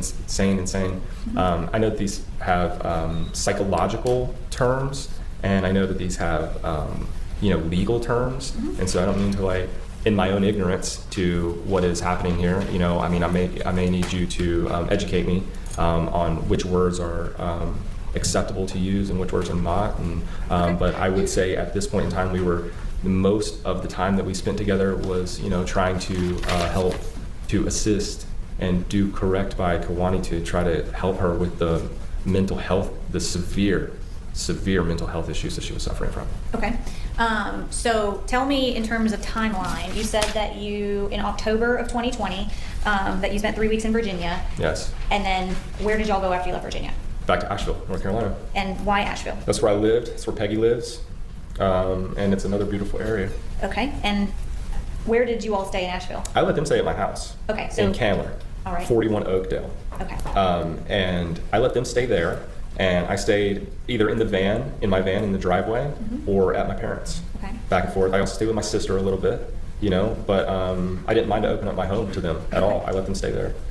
We've talked a lot about the 3 women Yeah. and Z. During the entire time you knew them, was Hannah a part of that? Yeah, she was there. She was there all the time. She was always around. There was never any point in time where Nimsi, as I will refer to her, there was never a point in time where Nimsi wasn't around. Was Nimsi her Hebrew name that was Yes. given? Okay. May I approach the witness? Do you recognize what's depicted in Sage 86? Yeah, that's her. Okay. Is this the child that you spent time around? Yes. Okay. Published dates 86. All right.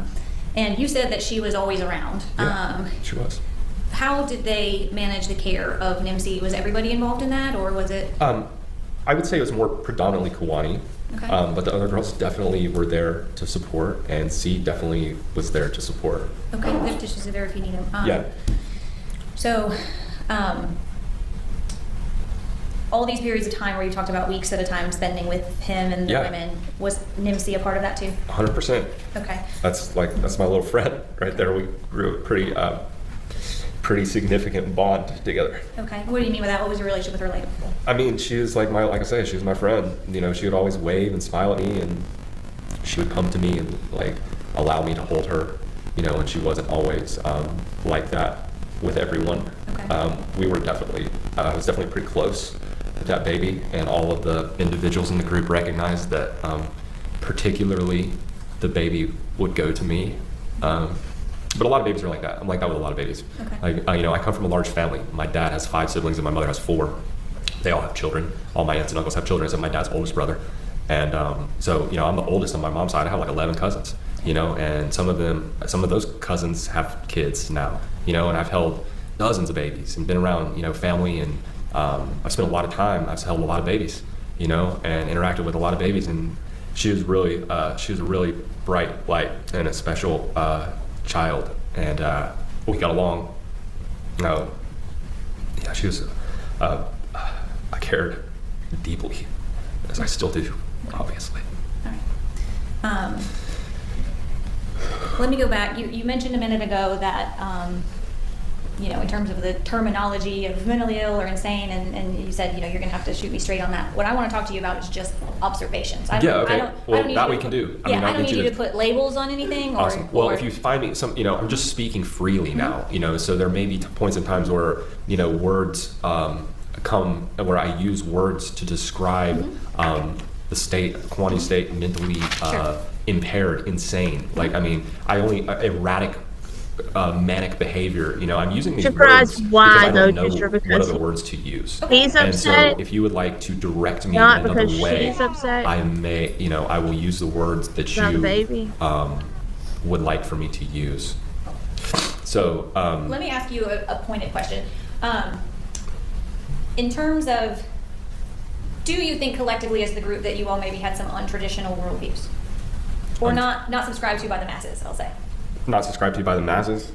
Yes, I'll take that compliment. Okay. And I'm not trying to be offensive. I'm just trying to get to the root of it. I'll take that And compliment, like I said. The purpose of my question is I want to establish with you, and I will do it through questioning, the difference between an independent delusion that Kiwani might have been having versus belief systems that you all adopted that maybe are a departure from the masses. Yeah, I hear you. I mean, I find that to be rather irrelevant to the whole thing because, we're talking about a woman, and so here's the thing. I'm going to lay it down for you like this. When we went to Florida, me and Jennifer, we had like a real curiosity about this, and we're like, what kind of strangeness is this? Like, I met Z. I think, like I said, I feel like I had met the wives like briefly at Peggy's house, but only for a minute, and I can't remember if that's how it was or not, or if I didn't actually meet them until Florida.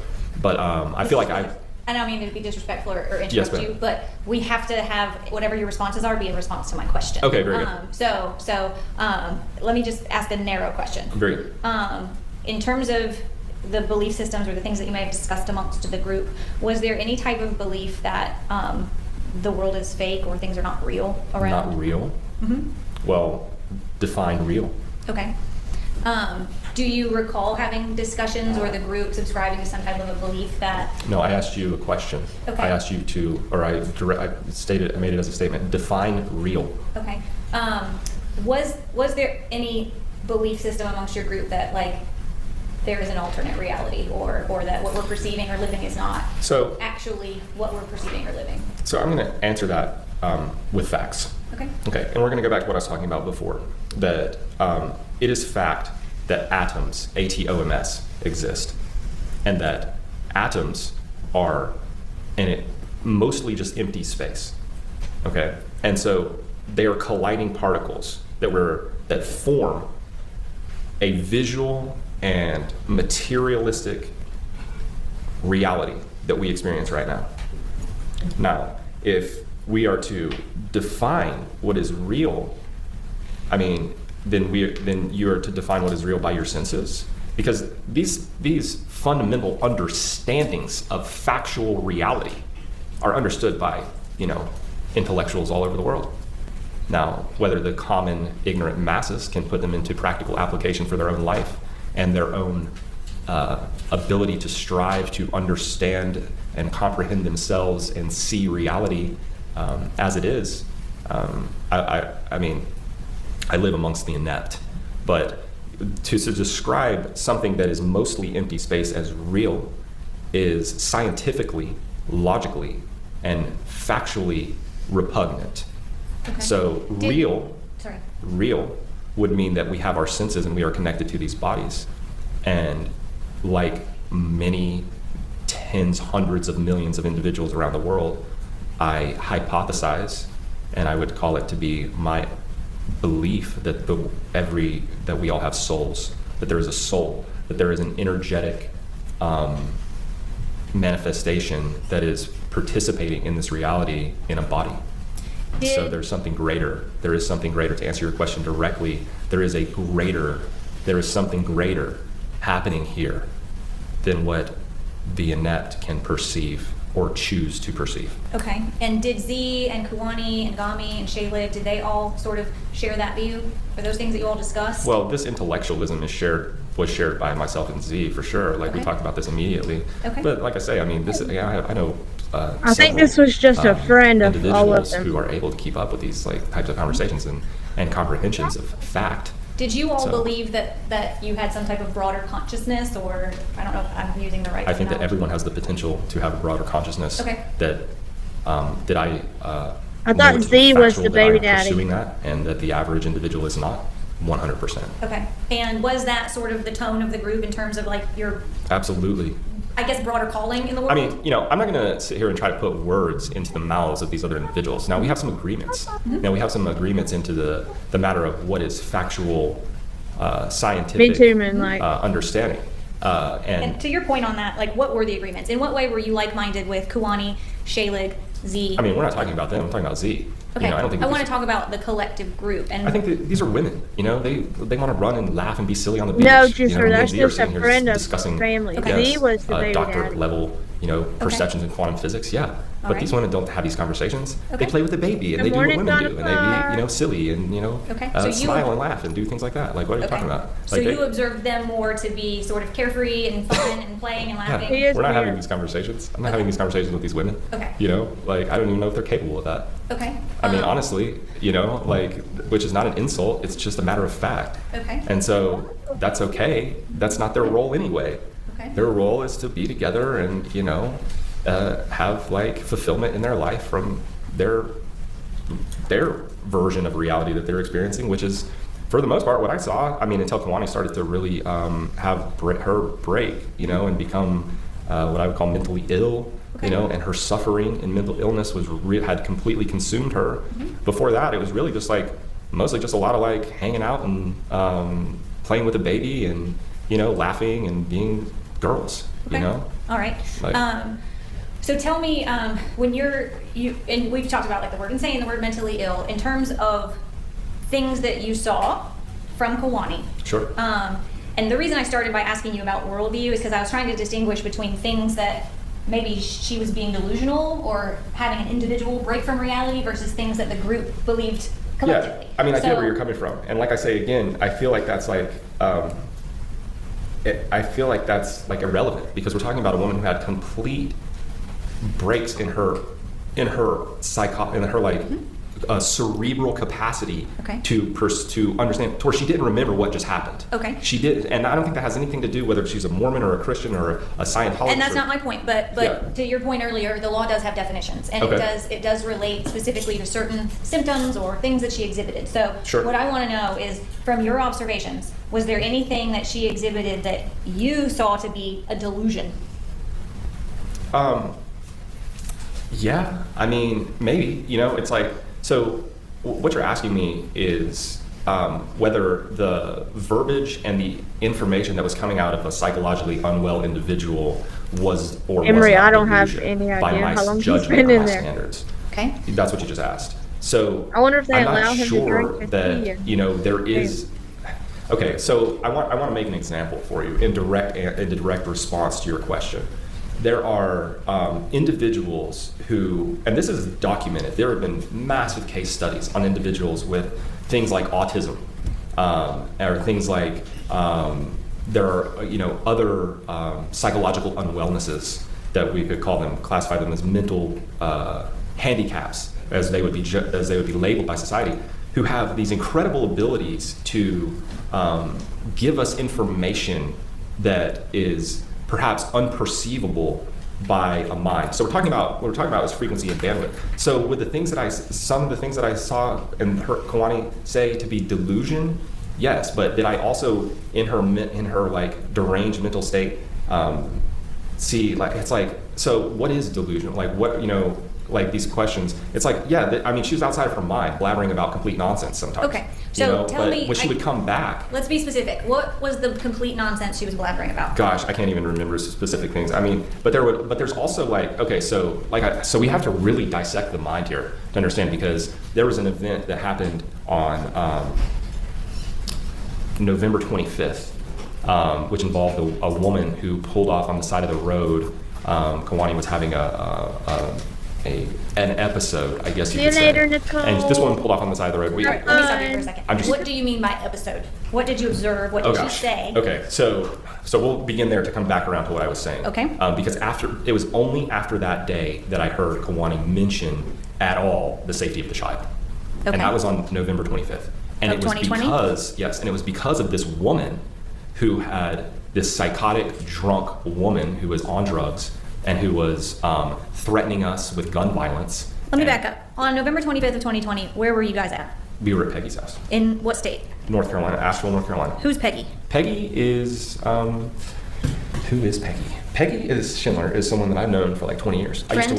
Friend of mine. Yep. Okay. I used to work with Peggy's daughter at this sports bar called Hickory Tavern. And We don't need to get into the weeds. I'm Yep. just trying to provide Yep. them some context of who Peggy is. Peggy's a friend of mine for 20 years. All right. Yep. So Peggy's got a house in North Carolina. Yep, she You all does. were spending time at Peggy's house. That's right. Who was there? Me, Shaylik, Kawani, Peggy, Z, and Nimsy. Okay. And how long did y'all spend at Peggy's house in around That time? day? Just that day? I mean, no, we were around Peggy's house a lot. Okay. You know? And you specifically referenced November 25th. Why do you know that date? Because that was the day that this woman pulled off on the side of the road, and I feel like I think that was like a real turning point for Kawani, which had massive effects on her psyche, which led to the death of Nimsy. Okay. So tell me on November 25th, you were talking about this woman, which we'll get into that in a minute. Prior to this woman being involved, what were you observing of Kawani on the 25th? On that day? Yes. Okay, so it was actually a pretty normal day. Like, she was being like relatively calm and clear, and like you could tell, like I could always tell it in her eyes when she would she'd be in a certain place, and then something would trigger her, and she would just lose it. Like, I mean, her eyes would change, and she would come back, and she would not remember what happened. And What do you mean she would lose it? What would she do? gosh, all kinds of things. So this day, she was in it, and she started shaking and attacking Z and attacking the other girls, and she tried to attack me before, and never the baby though. That needs to be clear. Never the baby, because I would have nipped that shit in the bud. I would have not tolerated that, And and I don't think Z would have either. Like so we were at Peggy's, and she starts and then she just runs out the door, for no reason, no clear and definable reason whatsoever. So I want to know, what did you see? You saw her shaking. Or just being it's like she's just being she would get this look in her eye, she was absent, So she had an absent look in her eye and she was shaking. Did she say anything? She'll scream, and she's like, I have to go, I have to get out of here. And she starts screaming, and we're Z's honey, calm down, he's trying to, Z was constantly working so diligently with her and being so patient and kind, and working with her, because she would come back from these episodes and she'd start crying. She's like, I don't know what's happening, and she'd just completely lose her mind. I don't know how else to describe it. This day she just took off running, and we're on Overlook Drive, which is a really dangerous road, because there's been people killed on that road before, literally, and pets, all kinds of, it's there have been major accidents. People fly on that road, and it's known that people go really fast through there. And so Z was I was probably in a little better shape than Z, probably a little faster on my feet at the time. He asked me to go run her down and cut her off and try to get her to come back, not that we're trying to we're just trying to make sure she doesn't hurt herself, and What made you think she was going to hurt herself? because she's running in the middle of a road. Okay. She's running like a crazy person down the middle of the road for no specific reason that she made clear, that she just had to go suddenly at that point. And she made no specific reason clear why she was doing that. She made no specific, she wasn't trying to go anywhere. She wasn't trying to, she had no real purpose, she's just an endangerment to herself and to others. She's running down the road just In traffic? in traffic, Okay. belligerently. And so I'm okay, yeah, we probably should try to get her back. And so I ran down and I cut her off, and she ran back towards Peggy's house in the middle of the road now. And I'm trying to avoid cars, and their cars are stopping, and she's just running. And she finally tired out and sat, and then she was sitting on the side of the road, collapsed, crying. And Z asked me to pick her up and carry her back across the street to our house. You said she was So, sitting? She was sitting on this, almost on the side of the road, pretty much. And the shoulder is very narrow on that road, so we're in the road. Okay. Towards the white line. All right. And did she articulate anything at that time? No, she wasn't articulating anything. She's just crying and sobbing, Okay. incomprehensible jargon of blabbering about, non-tangible things. I don't even know. I wasn't even really listening to her at that point. It was just kind When of you say non-tangible, was I'm trying to get at, was she paranoid about something specific? Was No. she delusional about I mean, something not that specific? day. Not Okay. that day, no. All She right. wasn't. She was shaking. She was just, You said she had some kind of look in her eye. yeah, the look, you know, the look that she would get when she would be like absent of herself. Okay. And like, you know, it's like, and then you ask her about it later, and like, she's like, I don't really even remember some of these things, you know? Like, Okay. she's like having a complete break in her like ability to perceive reality, basically. Okay. And when you first saw her behave that way was when? When I first saw her behave that way was in September. She was not like that in May. September. Yeah. Okay. Now, Kawani has, you know, she's admitted to me a lot about her past, which had led her to have like a really, some psychological unwellness anyway. Okay, I don't know if they did or Being, not. This guy says like, they refused this is to her do words any to me. kind of Like, we have talked about this as a drugs, group, that she was raped by whether her it be brothers when she was pharmaceutical or like not. 9 years old. That she was, I have no she had an idea. older brother drug dealer who sold cocaine, and she was doing cocaine regularly by the time she was 9 or 10 years old, forced to have sex with her older brother's friends when she was like 10, 11 years old. She talks about how her parents abused her, how she went to her second grade teacher and told her teacher that her parents were locking her in the closet and abusing her. These are discussions she had with you about her mental well-being? Her past. Okay. Which I think, was that in relation to sort of her yeah, totally. I think mental it was and emotional I think it health? was the foundation of her breakdown. The foundation of her breakdown and the mental unwellness began in her childhood, not like when she was like, you know, 20 years old. Like these seeds were already sown by the people that cared for her, and you know, she would. I remember her saying things like, yeah, my brother's penises were really small, so it wasn't that bad being raped by them. You know, like things like that. She would give details about these circumstances, details about being Oh my locked in God. a closet by her parents, Okay. details about using cocaine regularly. Like, so I think that the psychological unwellness and the foundation of mental instability, like she was already, you know, these were demons that were planted He's in her a still long talking time about ago. this girl. Let me ask you, She when- did say she was on medication. did you ever see anyone in the group or yourself be physically violent toward her? No. And now I did carry her across that street. That's the only time I ever touched Kalani.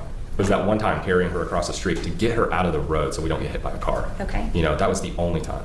Now I saw Kalani be violent towards everybody in the group. I saw Okay. her be aggressive, but not when it would be like a total snap. Like this, and so, do you want to finish because I'd like to tell about another day. You know, Sure. Well, when- let's. I asked you when the first time is that you kind of saw her exhibiting any behaviors, and you said September of 2020. Yes. And then you had referenced specifically November 25th as being, in your mind, some pivotal date It was a that hugely pivotal day. changed things. From my Must observation be- of her. Okay. Yes. So- and the things that she Really was lonely saying, in jail like because that he does woman, not there was a woman who shut pulled up. off on the side of the road to kind of make whatever was happening to her business. She was drunk, belligerent, she assaulted me and Peggy and Z. This was like a very disturbed woman.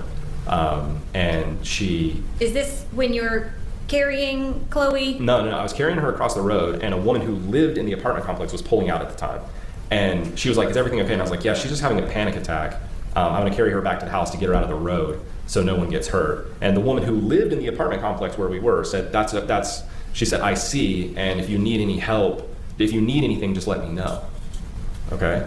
So that was the woman who lived there.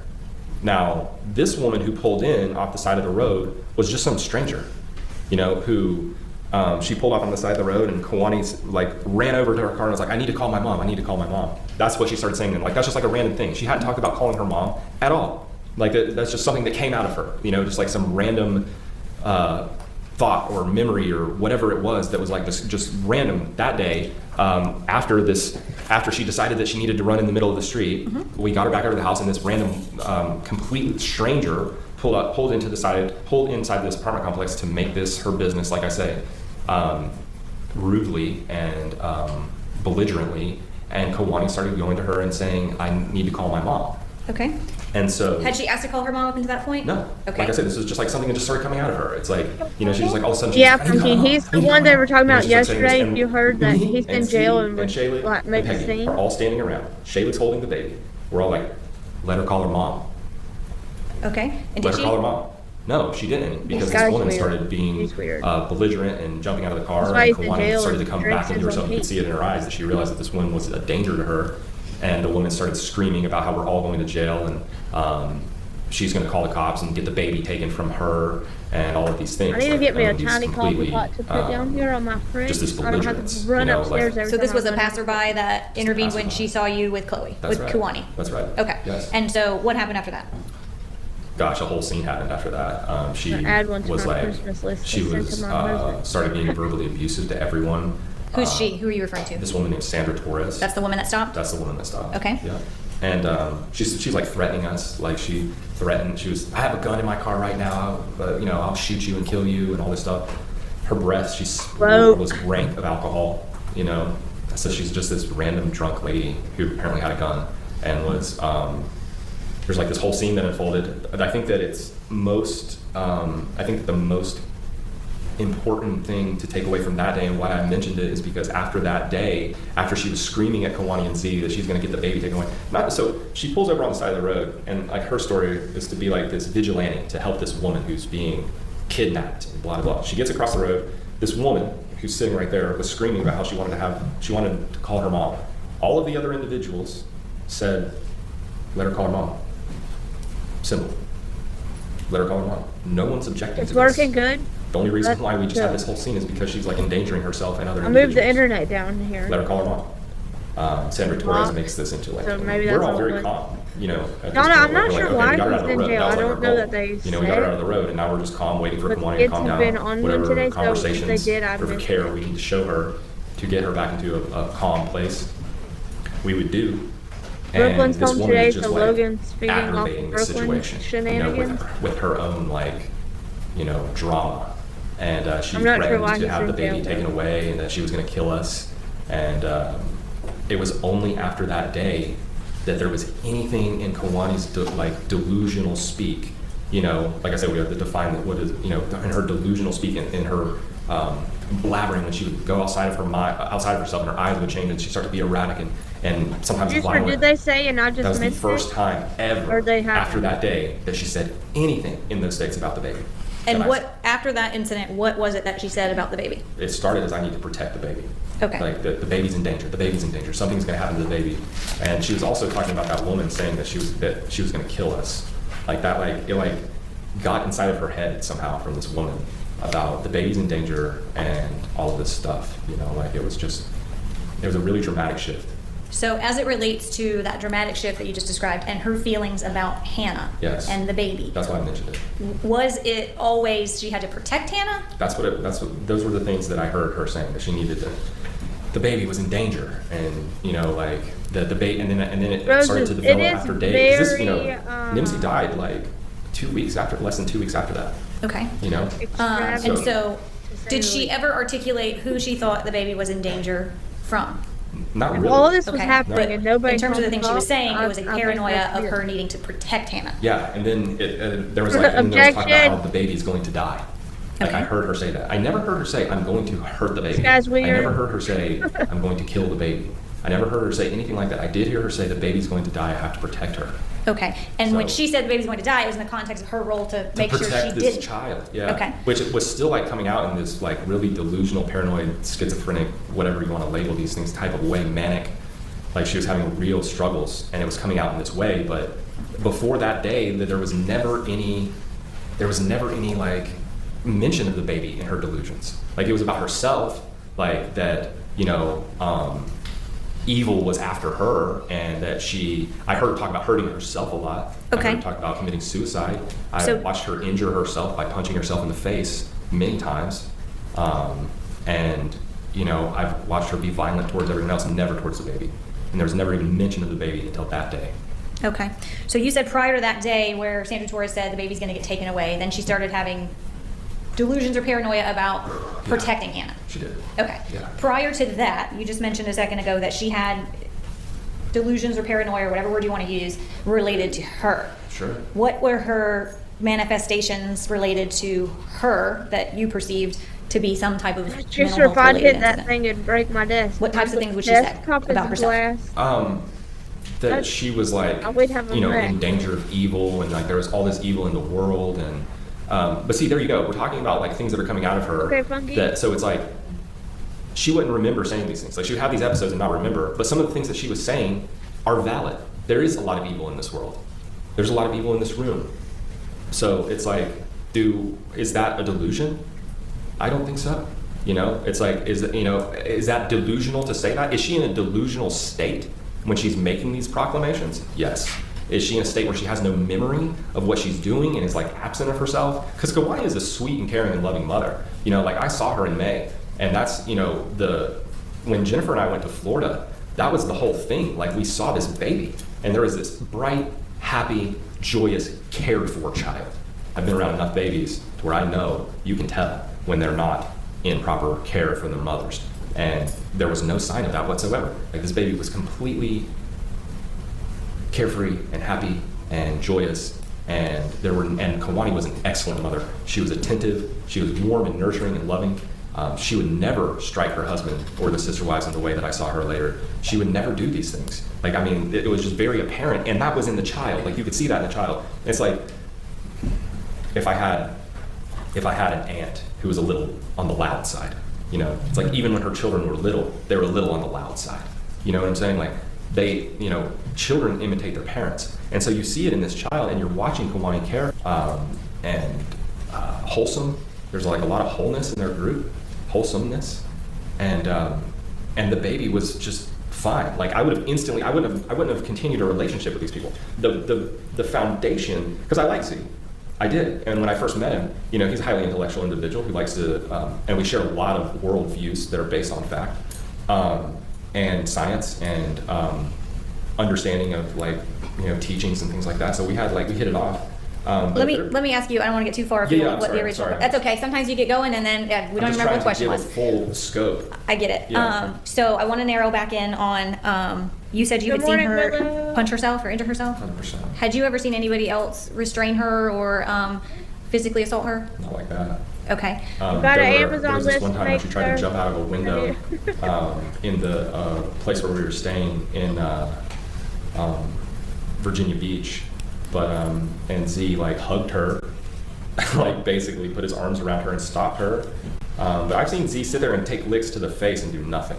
You know, like I've seen these other girls be abused by Kawani in her delusion. Like I say, she never did that. And when she would come back, she would start crying, and we'd talk about what had happened and how she was attacking people, and she'd start crying, you know, and have like an emotional breakdown. Like she'd just be like, I'm so sorry, you know, and like she's just not that way. Like Kawani's not really like violent like that. Like she doesn't hit. I mean, I had never seen her do that in a clear, and like I only saw her do that when she was like losing her mind, as I say. Okay. You know, and this just continued to get more and more intense and severe as time went on. All right. Now you said, I want to go back a little bit to the incident on the 25th of November. Yes. So you said Sandra Torres intervened, that she said things about Hannah's going to be taken away, she's going to Yep. have a baby taken away, and that sort of set Chloe on this path where she believed that she had to protect Hannah. Yes. One how shot, did the that judge incident hasn't end? stopped this because in the On the beginning 25th. she seemed like Incident she ended, would not go with this. so like I say, this woman that, you know, is sitting here, Sandra Torres pulls off on the side of the road to rescue this woman, you know, so she would say, and this woman who's sitting here willingly and knowingly gets into a car with her husband and her child and her sister to leave, to escape this belligerent, seemingly psychotic, definitely drunk, and threatening of gun violence individual. And Sandra Torres, like I say, Sandra Torres is trying to block Z from leaving. He's like, we're out of here. Sandra Torres goes into Z's car. Now this is a random person, you know, keep in mind, this is just some woman that pulls off on the side of the road, decides to make this her business. Kawani's screaming about how she wants to call her mom. We're all standing around, let her call her mom. No one's trying to prevent her from doing this or do anything except run in the road and cause harm to herself. Please, here's the phone. Like, here's the phone. Call your mom, you know? She never did call her mom. She was just being belligerent, and so is Sandra Torres. And then Sandra Torres gets out of her car and goes over to Z's car and takes the keys out of his ignition. So keep in mind, this is a stranger who pulls off on the side of the road and then goes into a man's car who's being calm and cool and let my wife call her mom if that's going to make her feel better. Goes into the car, pulls the keys out of his car, and says, "You're not going anywhere. You're going to jail. We're taking this baby away." I really don't know what You any guys of this has disgusting to people, do like, all with this stuff to strangers. lady To killing her strangers. baby either. She's doing this. Z takes his keys back from her. Ma'am, this Just is my shows how property. Give me my crazy keys back. they She are. starts That's all slapping he's him doing. and assaulting him. They I'm get in the car shocked, and leave. Willow. Peggy. When are you going live again? Peggy stands like after they had pulled like a I 50-point need to turn to try to input on get past people this getting woman tattoos because she's with like babies' moving her car to names try to that block them don't from belong to leaving. them. She pulls over to rescue somebody and then tries to stop them from leaving against in their own will and tries to like make a huge scene out of it to try to like hurt them in some kind of way. She pulls off and then she starts, and then Peggy is standing in front of the car, and she basically, Sandra Torres started attacking Peggy, beating the crap out of her, slamming her head up against the hood of the car. And I sat there and watched that. And now Z and Kwani and Shayla had already pulled away at this point. So I'm just standing there watching Peggy get her ass kicked, pretty much. And I was like, I sat there and I watched for probably like a little bit too long, to be honest with you. That's how I felt about it because of the way she was getting beaten by this woman. This woman's like very tall and broad-shouldered Nordic woman, and Peggy's this 5'0" petite woman who is not a fighter. This woman has a violent history, you know? And so she's, you know, assaulting Peggy and beating the crap out of her. And so I put my body in between Sandra Torres and Peggy, and then Sandra Torres punched me in the face once, and I went like this, and she punched me in the face again, and I picked her up and I put her down on the ground, and I got in my car and I left. And that was the end of that day. What do you mean you put her down on the ground? I picked her up and I forced her body to the ground. Okay. How would you describe a slam? A push? I picked her up and I dumped her onto the Does ground. the sound Picked her acting up? up? Yes. Physically off of I the physically picked this drunken, belligerent woman who had just assaulted 3 people and was threatening us with gun violence up off the ground. Very dramatic, Slammed her down on the these ground, words. got in my car and I pulled off. Okay. Yeah. Were the I police swear ever I have hair. involved? It may not look Okay. like it. When you were there, were the police Background. involved? No, they weren't. Okay. Did you call the police? No, definitely not. Why not? Because I rarely find that justice comes from these types of circumstances when police are involved. And I mean, I just like don't really Well, like you guys. no. You've told me that a number of times, right? Yeah. Okay. And that's okay. We don't have to like each other. That's okay. And that's not personal. I just find that like the legal cult Sure. and the legal culture. Sister you know, did it we use that word when you cult to went out describe and came culture. back? It's just a shortened version of that word.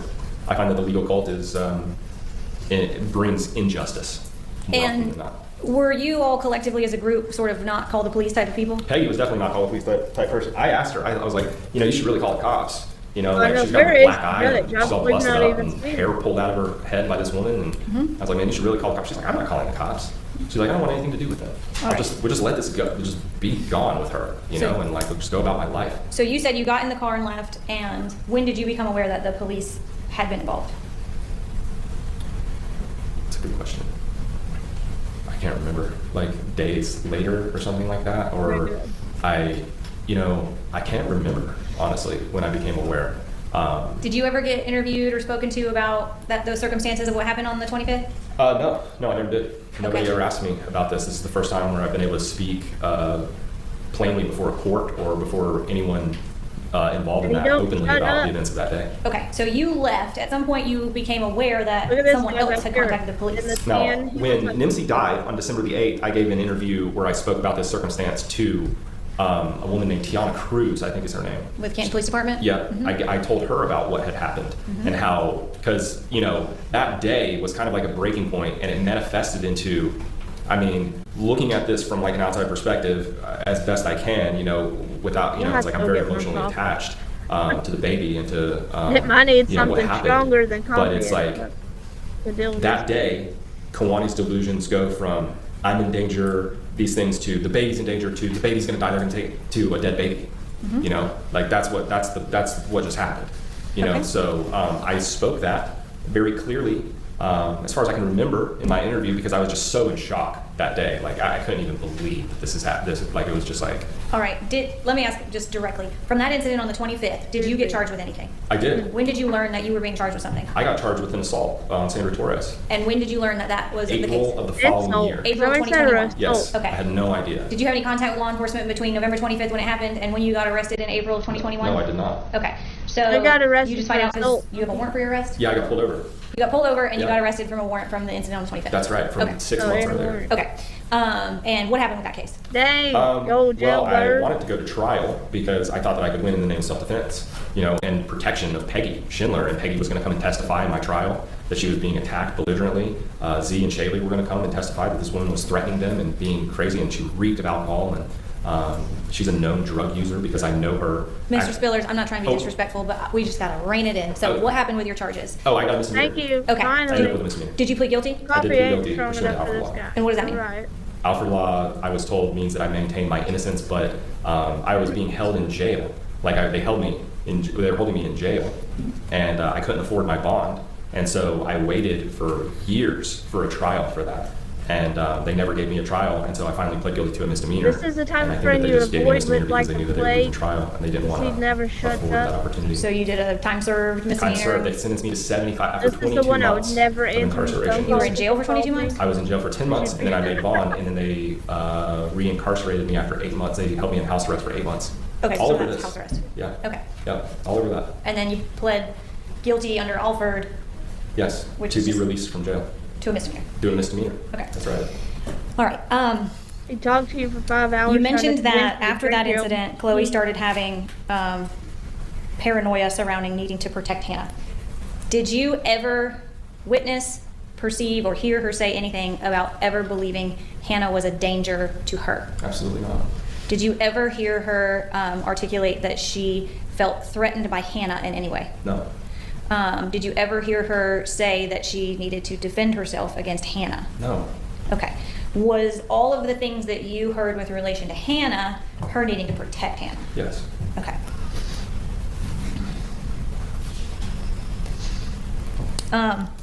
You talked about the sort of response of Shaylig and Oh, Gami God and bless Z America. and you whenever Chloe would have, whatever you want to call them, episodes. Sure. What was the response amongst the group in terms of helping her? Well, I think mostly it was like trying to find patience, and trying to find a way to keep her calm and get her to, at some points, like stop hurting herself. Those are the times where I've seen Z like hold her arms, because she's punching herself in the face, or she's striking somebody else.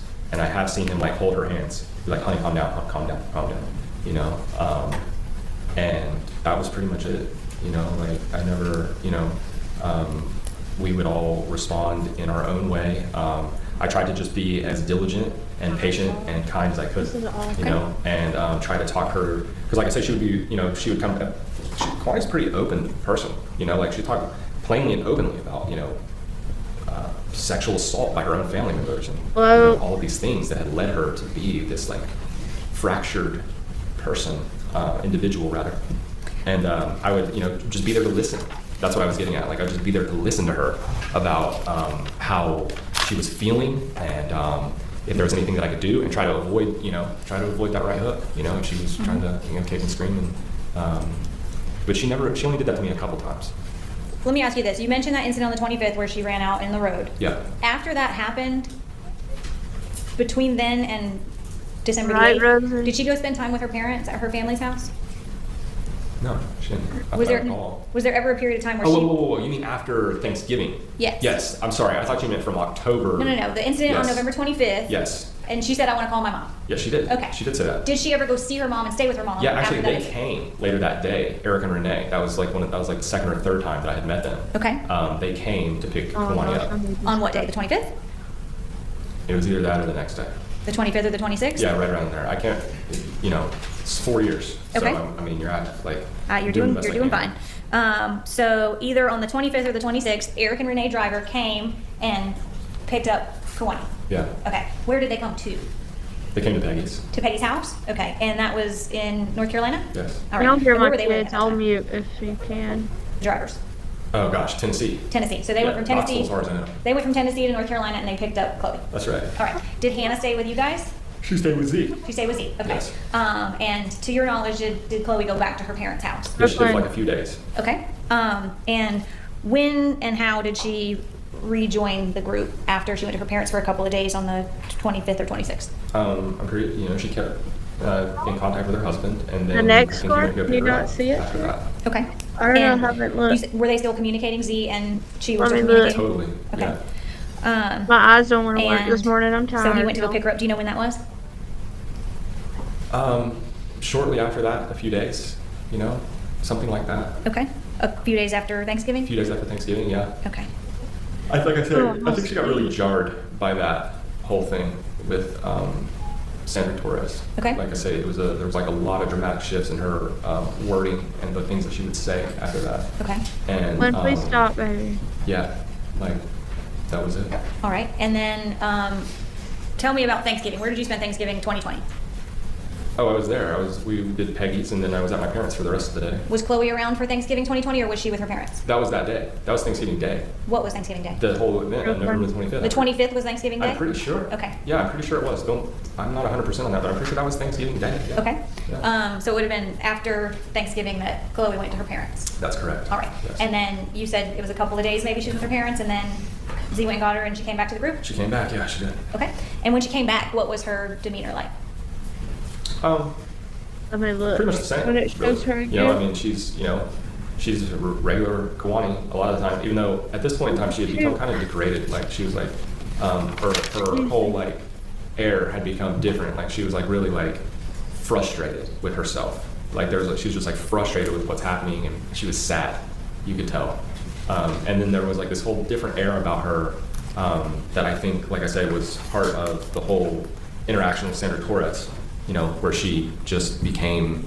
This guy's hair started growing on his I face don't know, she instead just of got his this head. idea in her head about Nimsy. After that, there was just like a lot of About protecting him? protecting Nimsy. Yeah. Okay. And like the danger to the baby, that they're going to take the baby.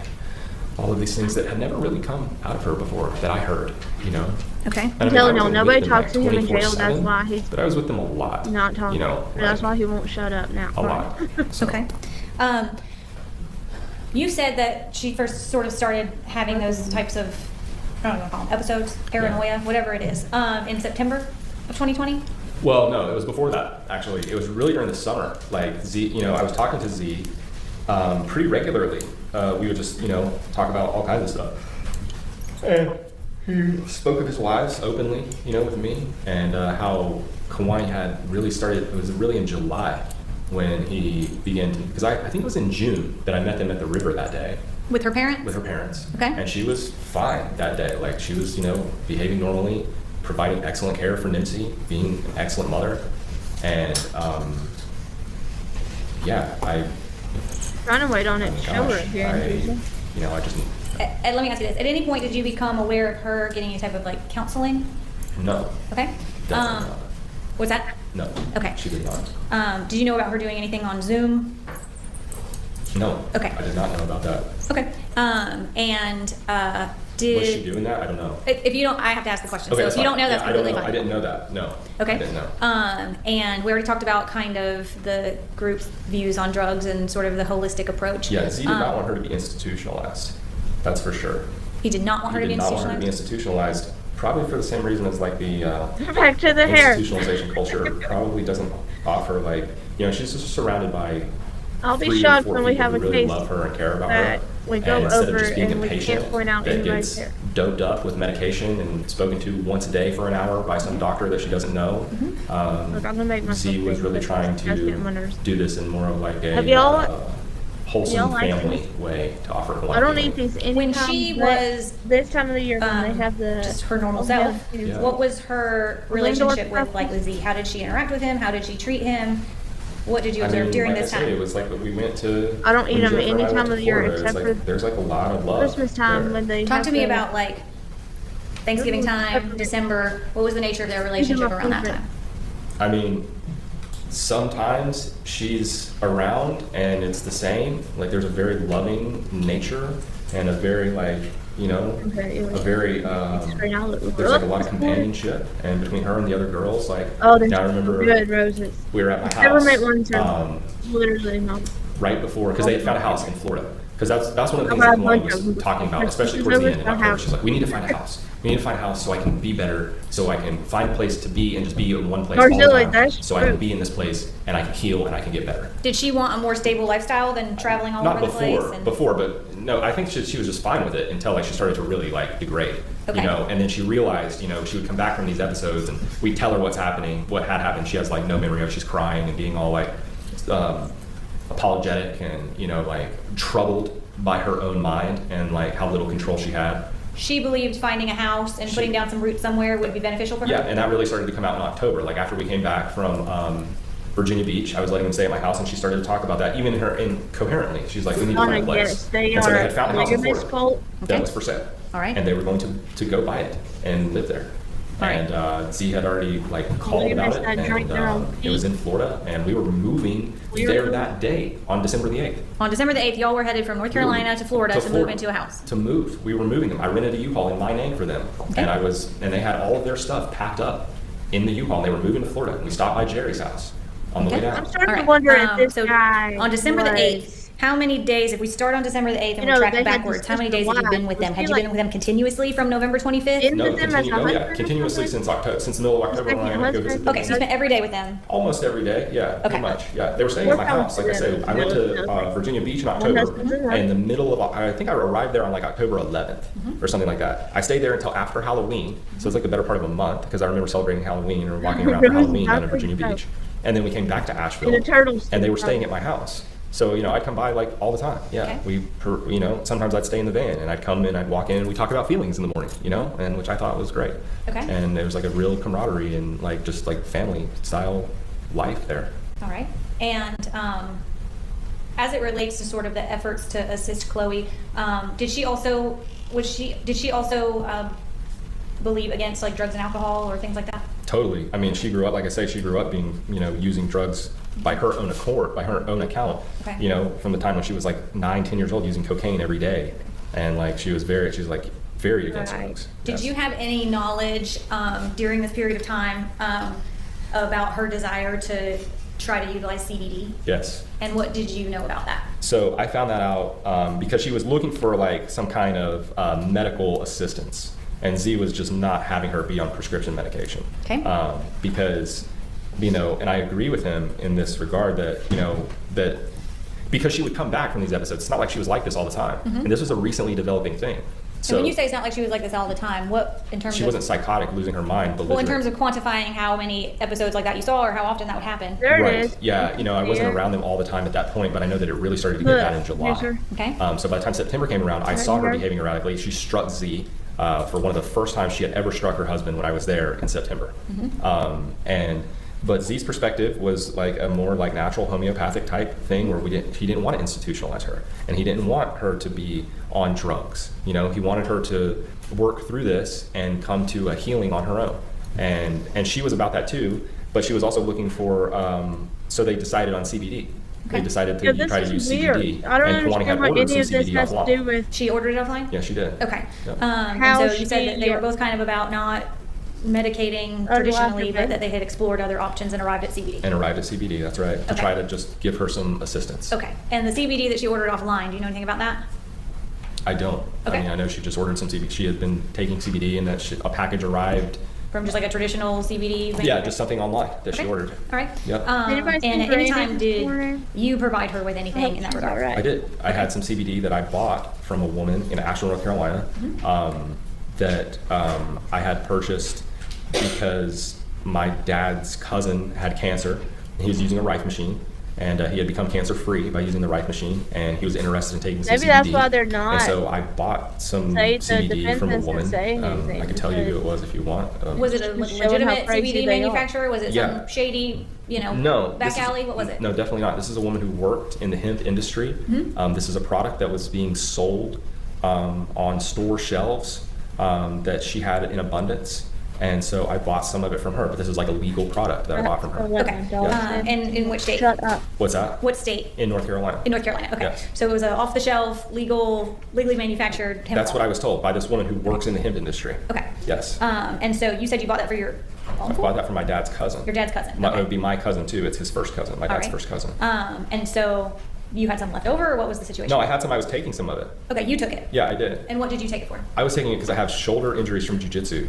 Okay. And I was trying to, and I had quit smoking weed at that point, and I had been without. I had been clean and sober off drugs for a while, and and that was something that happened before I met Z. Like I quit smoking cigarettes and doing all kinds of things, but before I even met these people, like I said, that was another attraction. That we had like a commonality that we had, that we were both sober. So the CBD that you purchased from the woman in the hemp industry that you subsequently gave to Kuwani was Yeah. CBD you had also personally used? I had. Okay. Yeah, and I used it because I have a shoulder injuries and a neck injury from jujitsu, and I was trying to alleviate some of my pain. I don't think Had you he's taken on CBD the- before? Yes, I had. And anything special about this particular CBD? No. Okay. I mean, it's fairly like non-invasive. It's CBD. You Okay. know?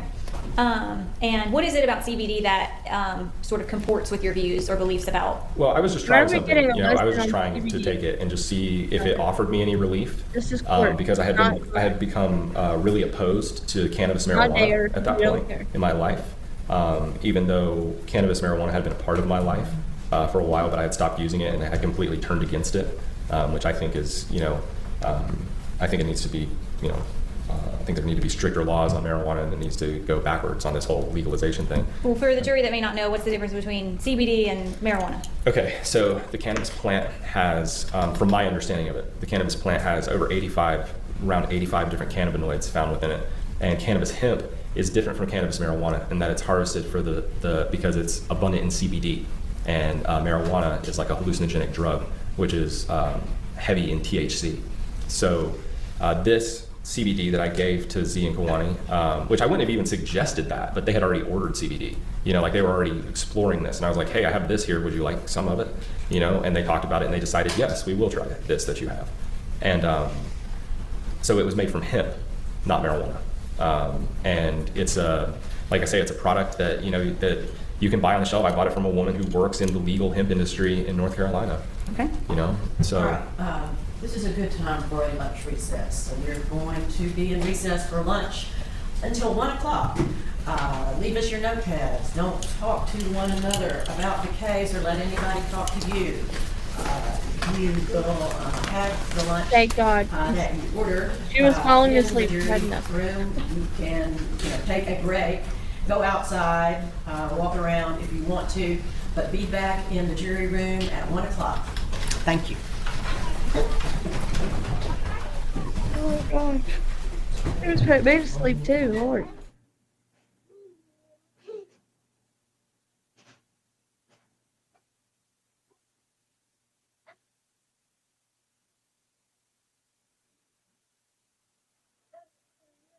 We do need the break. And I need coffee.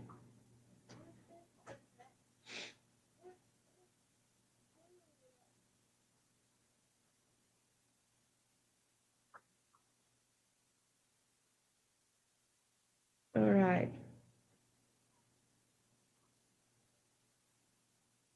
Hopefully, he's not back when they come back from lunch.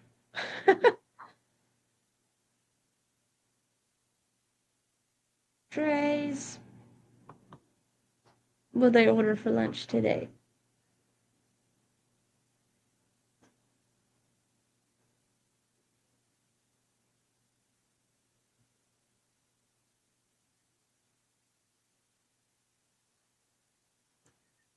Okay, guys, I'm gonna let this play for a minute on the break.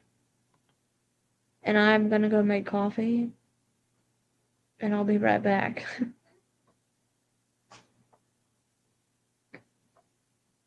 Yeah. I'm shocked she let it go as far as it has, and I'm shocked the defense has let it go as far as it has. To be honest.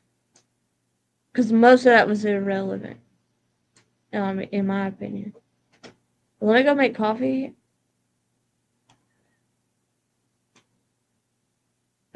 Reggie.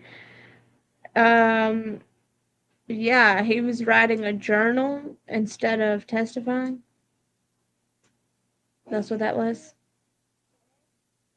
He was live broadcasting his journal.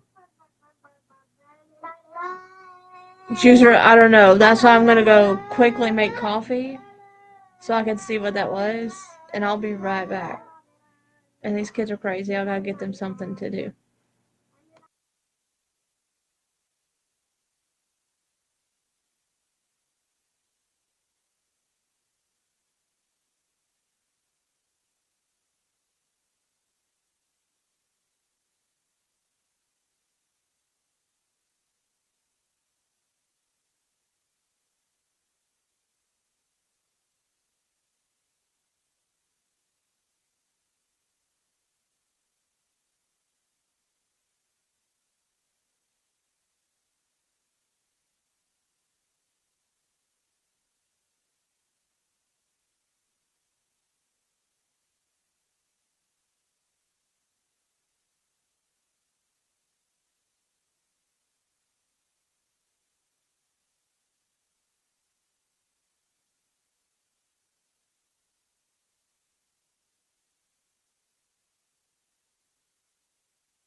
Seated.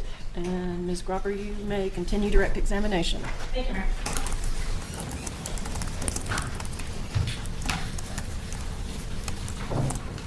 All right, Mr. Spillers, I want to ask you, we were talking about the CBD, Okay.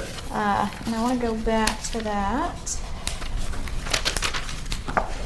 I'm handing you State Exhibit 87. Do you recognize what's in this photo? Yeah. Okay. That's it. Is that- Yeah, it's like 8%. Okay. And is this truly and accurately reflected in the manner you gave it to Chloe Yeah, Driver? it's in a very, very small glass jar. Okay. Yeah. Your Honor, I'm going to tender States 87. Any objection? It's admitted. All right. All right. And is this the CBD that we're referencing? Yes, it is. Okay. And was this the same sample of CBD that you had given to your My dad's cousin. cousin Yeah. and that you had used yourself? Yeah, it Okay. is. And then you just gave the remainder to? I just had some with me that I was taking for my Okay. shoulder issues, for my shoulder pain, All and right. that's the jar that I had that I was just using personally. I had purchased this a year before, Okay. and Oh, that I was still had some left CBD over, apparently. and I just gave the rest of what I had to them after they Looks considered it. gross. Like I offered it, and they considered it, and like the next day they were like, "Yeah, we'll try it," because it was free. Okay. Instead of spending all their money, I just gave it to them. All right. So You know. she had ordered CBD offline, Right. and then you offered this, and they talked about it and accepted it. Yes. Okay. In terms of administration of this, do you just eat it? How does that work? Orally, yeah. Okay. Yes.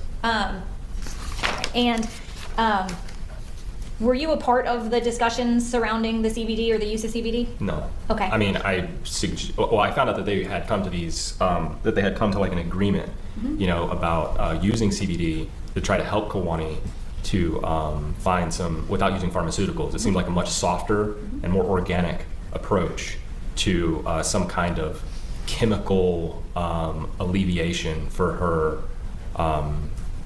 her lapses in what we will call sanity, if you will. Was she interested in that approach? Yes, she was. Do you have any knowledge about her ever being involuntarily forced to take CBD?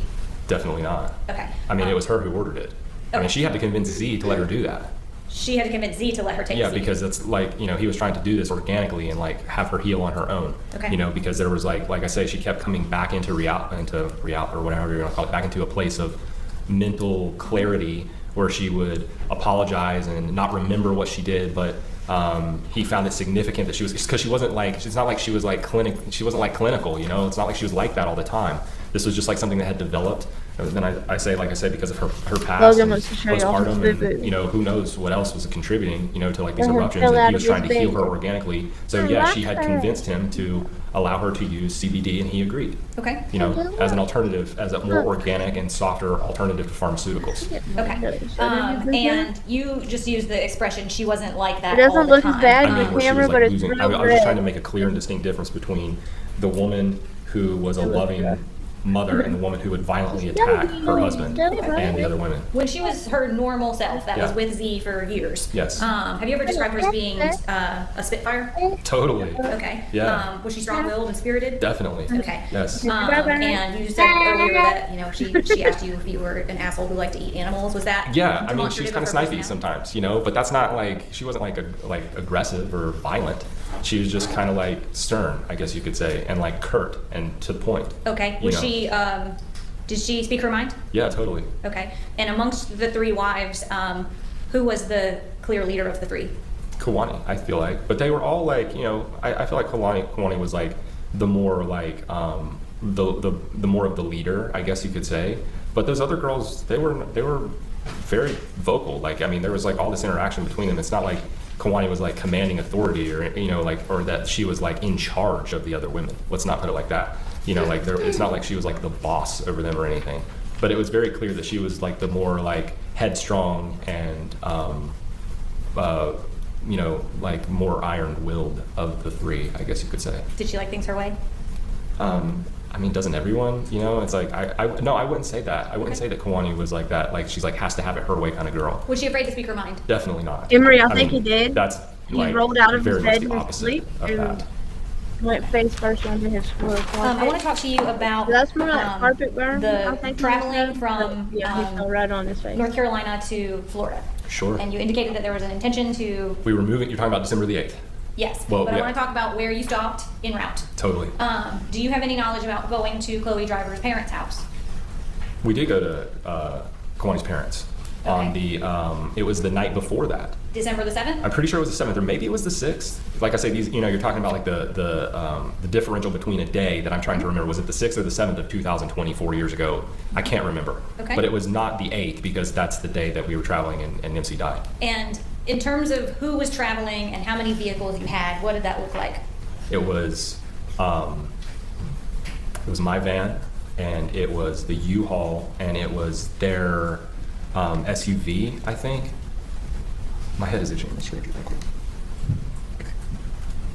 I can't remember if it was their SUV or their car, but I was driving the U-Haul, and one of the girls, I think Shaylee, was driving my van, and then Z was riding with Kawani and Nimsy in the SUV. I'm pretty sure. I can't remember that. And what about Gami?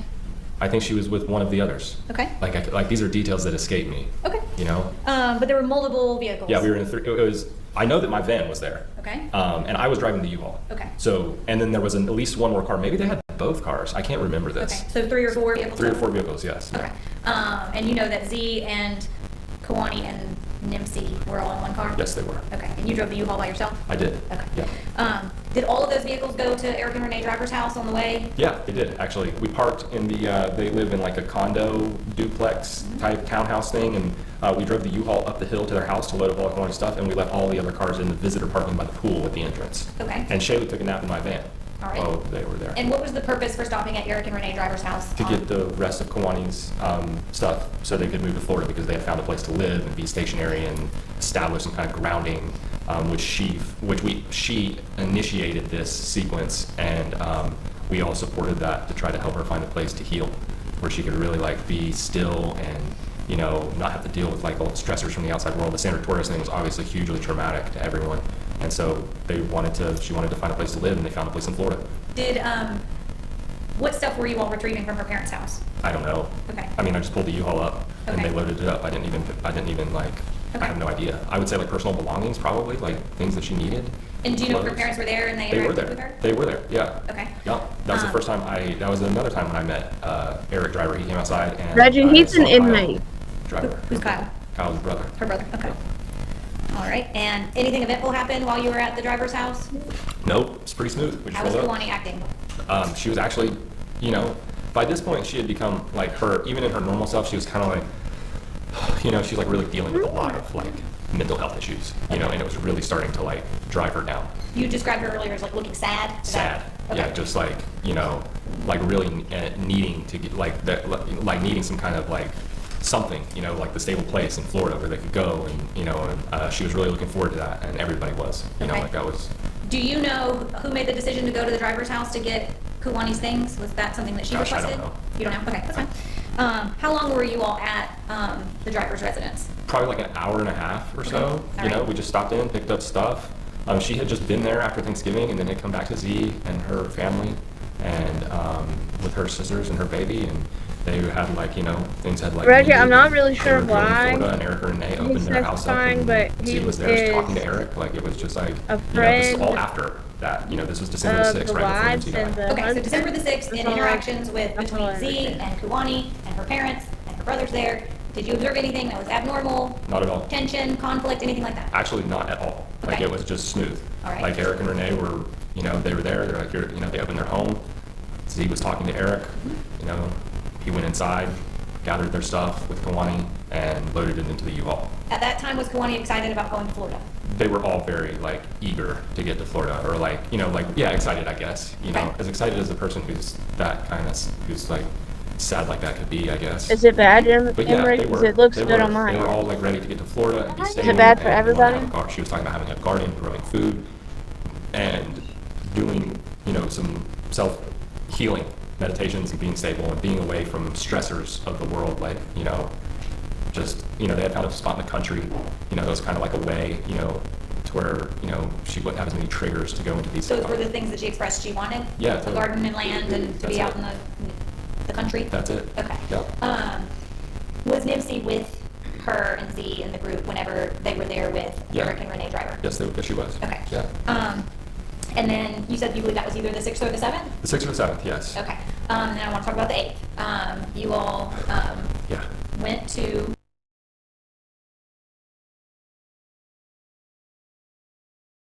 the sound is. Let me try to get Logan to move because his tablet is sitting right here, and I'm guaranteed that's probably what it is. Hang on a second.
These kids are gonna be the death of me today. I'm telling y'all. I should have brought Brooklyn to school sick, Did you know tired, Jerry and all, already? Yeah, I everything. know Jerry. Okay. I had been to Jerry's house a couple times. Tell me if before. that I spoke helped. to him on the phone. It's kind of like one of those situations with Z. Like I met Jerry. If Jerry's not, a really I don't know interesting what to guy. do. He's intelligent and he does like a podcast talk show that's like really, it's like an interesting thing that he does. And so I had spoken to Jerry for hours on the phone. Like I just called him up just to chat. Like I do with people that I meet that I'm interested in. Kind of the same thing when I first met Z, just the same thing. Like I met Jerry, I liked him, I still like Jerry, and I knew Jerry, yes. Okay. So I was trying to give you just descriptive details into our, Sure. Yeah. All right. So you were familiar with his home. You come to Cherokee County with everybody we've already discussed, right? yes, on the 8th. On the And I 8th. had been there before several times. Okay. Yeah. So, any idea what time you arrived at the house? Sometime in the afternoon, I'd say like, gosh, I don't know what time that was. Like, what time was that? Maybe like noon or Okay. 11. Gosh, like I say, these are, because we woken up early that morning and gone to the 12 tribes. And what is the 12 tribes? 12 tribes is like a quasi-Jewish, quasi-Christian culture of individuals who,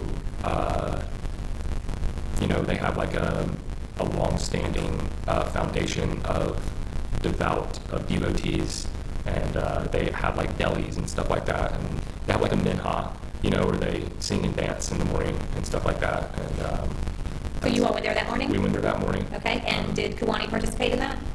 Well,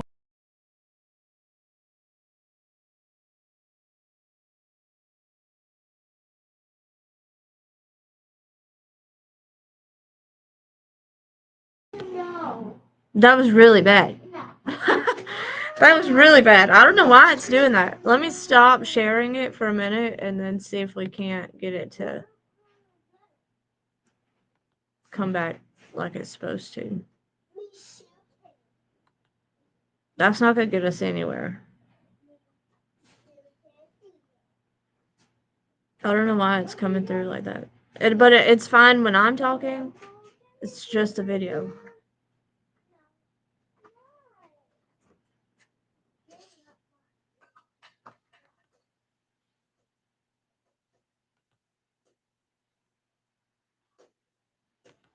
Brooklyn, just turn the TV on, baby, and watch it. Or come check on your phone. but yeah, What were you all doing? just sitting there. Okay. Were you Yeah. communicating? We spoke To each other? Or, yeah, of course. Okay. I Did mean, you Yeah, but- did think hear about her that. behavior on that day at 12 Tribes that, was she normal, Kawani? yes, she was. Okay. Was she in a bad mood, good spirits, just, It seemed like she was pretty normal. Like I say, she was pretty disheartened overall in general at that point, like pretty worn down and just tired of dealing with the mental illness that was plaguing her. I'll call it that. Okay. Yeah, but during the 12 Tribes, she was, just normal Kawani. She did have an episode, an outburst at Whole Foods later that day, where she'd just have panic attacks and start screaming. No, and, Emery, thank you for like, telling me because that's not going to help. But she was pretty much in the Anything. car Nobody while that was wants to happening. I watch didn't really. that. I knew it was happening, but I didn't really see it. Okay. Like she had gotten like overstimulated on the road or something like that. okay. And some kind of trigger. Were something. you interviewed by law enforcement in this case? I want y'all to tell me that. Yeah, stuff, I 'cause was it that day. comes through That's the fine only for me, thing, so yeah. it's. And I don't know is it why fair to does say that. that everybody kind of It was described her fine as on my acting end, like so I'd herself rather y'all on tell the me than 8th? it For sound the like most part, shit. yeah. Okay. Yeah, I know that she was having like a little bit of a freak out, Mm-hmm. episode in the car. But that was it at Whole Foods. When you say Like, freak out episode, Yes. you know, in the context of what we've already discussed about her being a little bit of a spitfire and speaking her mind, when you say freak out episode, I'm talking like on a whole other level from. But go ahead. I'm sorry, I interrupted. is it something you observed? The What do you freak out episode you're talking about, did you see that? On the 8th? Yes. Actually, I knew it was happening. I knew that she was having a hard time because Z was just like, Z got out of the car and he was like, Kawani's like needs some space right now. Okay. But no, I didn't actually witness that. Okay, so let's just talk about the stuff you actually saw. Okay. There was an incident with her in the car on that day where he said she needs some space. Right, and so Okay. I just went into Whole Foods by myself and Okay. I needed some food. So I went into Whole Foods, got some food, came back out, got in the car, and then we took back on the road to Jerry's. Okay, and did he give her some space whenever he said she needs some space? Did everybody give her some space? Oh no, I think he was like doing what he normally does and talking to her and trying to, like guiding her back to, Calming her down? trying to get her to come back to him, in like a Okay. place of like normalcy, like, Okay. wholeness. You don't know what that conflict was about? You No. didn't see her? No, I Okay. don't. But I mean, so I could only make assumptions. Okay, we don't So, want you to do that. Yep. So on the 8th, when you get to Jerry's house, you said it was around the noontime hour. There's at least 3 or 4 cars and the group of you. What happened when you got there? Where did all of the women go? Okay, so everybody went into the house, except for me. I stayed out in my van and I took a nap. Okay. And did you assist in moving any of the stuff out of the house? No, I did not. Okay. And at what point did you wake up from your nap? I don't know what time that was. Okay. Hi, Is there Kathy. anything that awoke you? Sometime, yeah, Z woke me. Okay. And Yeah. tell me about that. Well, I was sleeping in my van, and Z was like, "Hey, I got all this stuff," because I wanted to take a nap, and he was cool with that, and he was loading up all of his stuff, and he got all of his stuff loaded, and he said, "Hey, go ahead and wake up," and I woke up, and I got up, and I was standing in the driveway, and Jerry was in the garage, and Shaylee and Gamliana and I were all standing in the driveway. Okay. Yeah, And what happened next? I heard Z scream. Okay. And Like what did this. you hear him scream? No, just like this, like at the like this terrified, painful scream, like just like a scream, like it was like shocking. Like Z doesn't really scream like that. That's the only time I've ever heard him express any sound that even closely resembled that. It was Is like, he typically quiet? No, he just doesn't. I mean, the trauma, the pain, it was just a scream of utter, just so much pain was in his voice. And so I didn't even know what had happened. I had no idea what had happened. But I was outside and I told Gami, I was like, "You need to call 911 right now." And so she started calling 911 and I ran inside the house. Shayla was already running back in the house and so did Jerry Okay. when we heard him scream like that. You This is how I previously- remember. Maybe Jerry wasn't standing outside. I feel like these details are probably more or less irrelevant, but at one point Jerry was standing outside. I don't know if Jerry was still in the garage right there Mm-hmm. at the house when I heard Z scream, but Gami and I definitely were. And I told her to call the cops. Okay. To call 911 because something was definitely wrong. Like I had no idea what had happened, but it was a scream of pain and like something like bad, like You previously testified that you're not a call the cops kind of guy, and you're So- obviously sitting here wearing orange. That's so, tell me what about what you heard made your first instinct be call 911? I can't really remember. I don't remember. I just remember hearing the scream and perhaps like I can't even remember what happened in between there. It's like it's been so long. It's like I don't know exactly what the sequence of events was, but something compelled me. I said, "Gami, you need to call 911 right now," and she did. Okay. And I ran inside, and then I ran upstairs because that's where the scream was coming from. And then I walked into this like really horrible thing. Okay. What happened when you walked into the room? I walked into the room and there was blood everywhere. and Z was I'm gonna talk through this one. Z was trying to give Nimsy like mouth to mouth, like she had obviously had some laceration wounds to her neck, and there was like blood everywhere, and Kawani was laying on the ground, and she had tried to kill herself by stabbing herself in the chest and in the throat, and she was bleeding profusely, and so I was just went into shock basically. Like I have very little or no experience, especially with a child. Like I mean, I witnessed a couple things, but not like this, and so Z's like giving his daughter mouth to mouth, trying to like breathe some life back into her, and she's like gurgling her last breath, and Kawani's laying on the floor bleeding profusely. Was was Nimsy still alive when you went into the room? She was on That's her way awful. out. Okay. Like I mean, she was gurgling, but she wasn't moving, and she looked very not alive. Okay. And tell me about your interaction with Kawani, sorry. I went to the ground, and Z said keep pressure on the wounds, and so I did. I went down and I kept pressure on the wounds, and I tried to just stop them from bleeding. I was using my sweatshirt and my hands to put pressure on the wound that was on her chest and on her neck until the paramedics got there. Okay. And how was Kawani reacting to you? Was she saying anything or doing anything? She was saying that she wanted to see Nimsy one more time, and she was actually trying to push me away. She was, you know what, earlier I said there was only one time when I touched Kawani, but that was the second time, when I was trying to save her life. I was holding pressure on the wound, and she had blood all over her hands, and she was pushing my face away, telling me, stop, I'm supposed to die, and I wanted to see, and then she was like trying to lean up to see Nimsy one more time, but I held her down because I thought that, you know, I just didn't want her to lose any more blood, because there was blood everywhere, and all over me, and all over our clothes, and all over the floor and the bed. It was like a massacre, and I just wanted to try to save her life. So I held her down and kept pressure on the wounds for probably about 2 minutes, because the paramedics came really fast. Okay. So she told you to stop. She tried to push you away. Yep. She said, I'm supposed to die, and that she wanted to see Nimsy one last time. Yes. Is that what you recall? Yes. Okay. And you indicated that you were attempting to save her life, and that Yeah. he was attempting to save Hannah's life. Yeah, he was. Did you care about Kawani and Hannah? Of course. Do you still care about them? Yes. Okay. And after this happened, did you maintain a relationship with Thank Kawani? God. Actually, yeah. After she was arrested, did you all continue to communicate with her? Yeah, she called from inside jail a lot. Okay. And we had a chance to speak a couple times. Yeah. Okay. And do you know for how long she maintained a relationship with you and Z and the other women after she was arrested for murdering Hannah? Gosh, I can't remember. I have no idea. Okay. A while, more than a year. Okay. Yeah. And were you a part of some of those phone conversations? I was, yeah. And what was the tone of those phone conversations? Pretty, like, mellow, really. Like, just, pretty, just, you know, she's in jail, and we were talking to her and just reminded her that we love her, and that even though this was, like, a horrible thing, we forgive her. And we know that wasn't her that did that. And we still love her and care about her, and we forgive her for that. Because we know that she would never do that. And did she continue to express love for all of you? Yes, she did. Okay. And have you maintained contact and stayed in contact with Z? Yeah. Okay. And have you all discussed that, you know, you still care about Kawani and you don't want anything bad to happen to her? That's right. Okay. And have you discussed that it is your desire that she go to a mental hospital and not be in state custody? I mean, honestly, when it comes to that, I feel like my opinion is that this woman has suffered enough, you know, with all of her, you know, I can imagine having to deal with knowing that something that you lost control of your own mind to the point where you know, killed your own daughter. Like, women don't kill their babies. Like, that's really rare, you know, and when you do see it, it's usually a case of like, the child is unwanted. You know, that's not what this was. This was not an unwanted child. This was some kind of deep thing being expressed through Kawani that started, like I say, the trauma that fractured her, I think, began when she was a child.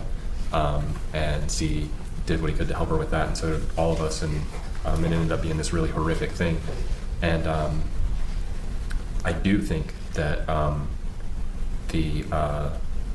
basically, like, I know that, I mean, I just don't think that prison is the place for her. No, I don't. Okay. I don't think that I think that she's just gonna degrade, and these prisons are horrible, you know, and they're just like. Have you stated previously that you think she suffered enough and that you all believe she needs to be free in society? I mean, that's a question mark. Like, free in society, I think that she should be. I think that it should be acknowledged that in the term of what we'll call, not guilty due to insanity. It's like you hear about people using this as a cop-out Emery, plea, I'm and not this is sure. actually like one real one, And Nobody discussed has that you said don't know we're what the all Waldorf still is, together. right? I don't. I mean, I'm not trying. I'm just trying to speak as much familiarity with it as I have. you And my know? question is whether you have stated that you think she suffered enough and that she should be free. Okay, I think that she has suffered enough. Do I think that she needs to be immediately free? I don't know. Maybe. I think that she could be. I mean, I don't think that she's a harm to anyone. I don't think that she's a harm to society, and I don't think that she's a harm to herself. But maybe she is. Maybe she does need to be institutionalized. I think that should be determined by a professional. When's not the me. last time you spoke to her?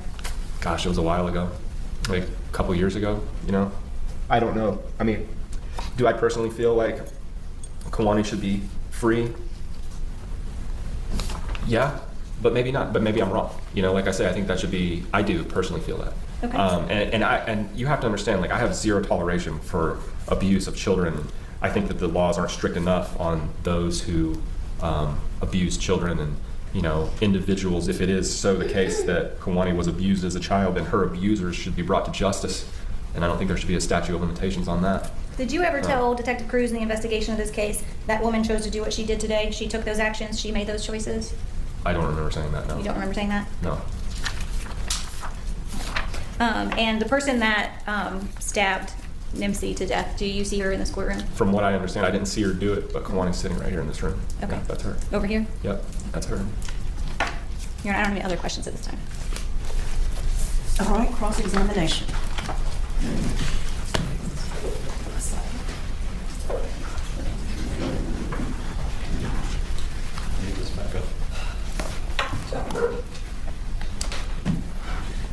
Yeah, just making sure it's not a password that needs to do.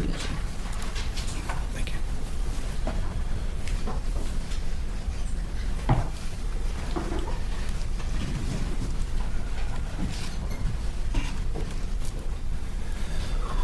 All right, good afternoon, Mr. Spillers. Hey.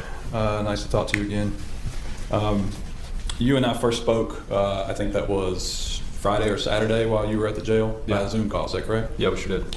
Other than that conversation, we've never talked before. No, we have not. You never reached out to us to try to speak to us in any way about this case. Actually, I have. Did you? Yeah, I've called several times. I've called your office. I've left messages for you Okay. over the past few months. While you were in custody? Yeah, I was in custody. Okay. All right. Yep. Apologize if I didn't get those messages. Okay. Yeah, I probably called you half a dozen times. I've left messages with your secretary. I was told that you were the person that I needed, the individual that I needed to talk to probably like 4 months ago. I've been locked up since July, and I have called you many times trying to get in touch with you to reach out and Okay. just let you know that I'm here to speak my perspective. Okay. But before Saturday, or when we talked by Zoom No, at the jail, this we is had the never first time we've spoken spoken. before. Yeah, that's right. Okay. We had never talked at one point about what your anticipated testimony was going to be today. before Absolutely Saturday. not. No, your questions for me on Saturday are mostly in the nature of my relationship with the group. We only talked for 30 minutes. Right. I mean, I've been on the stand now for 2.5 hours.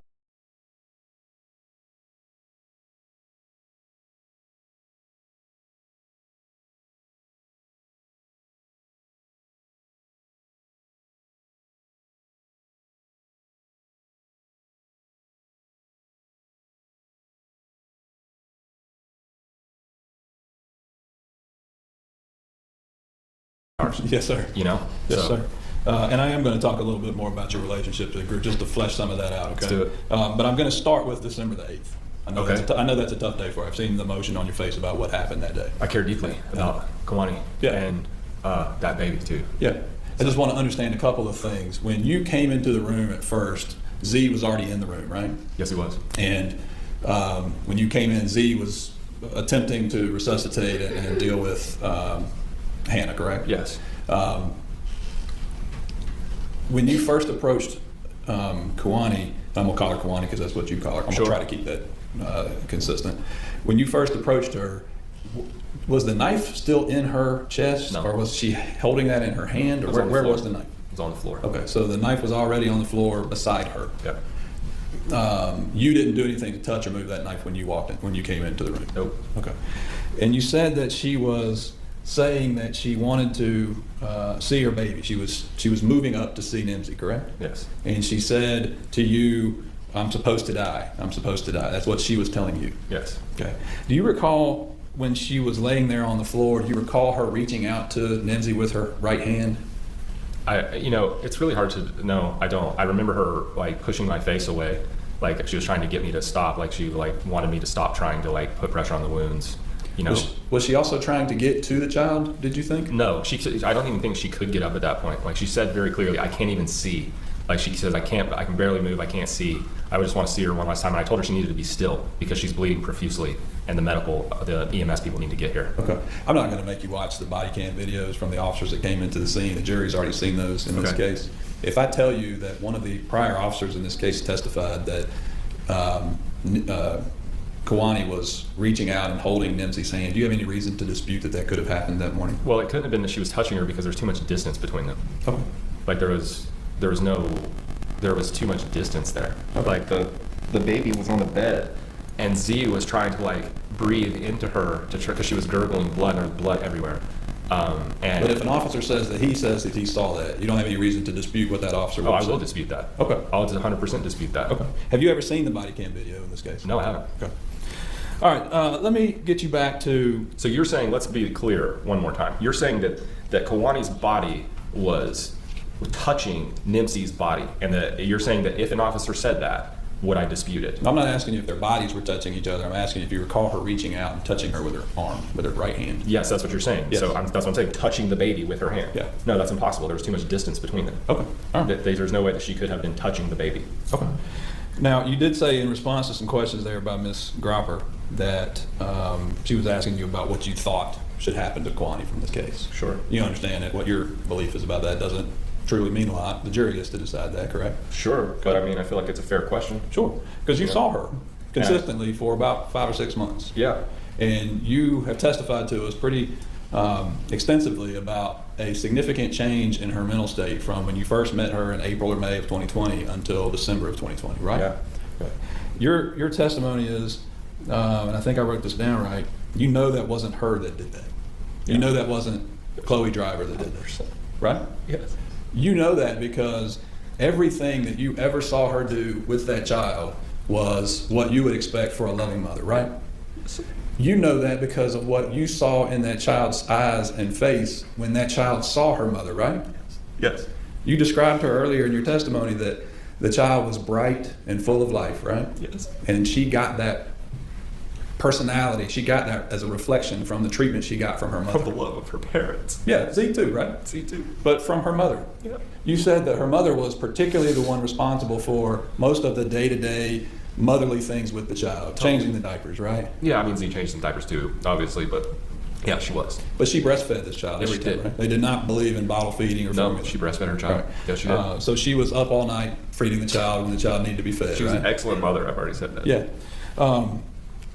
So you know She loved her baby. you know from being with her that, as you just said, there's no good reason why a mother would ever kill her child. You know in this case that there was no good reason why she would ever kill her child, right? No. Okay.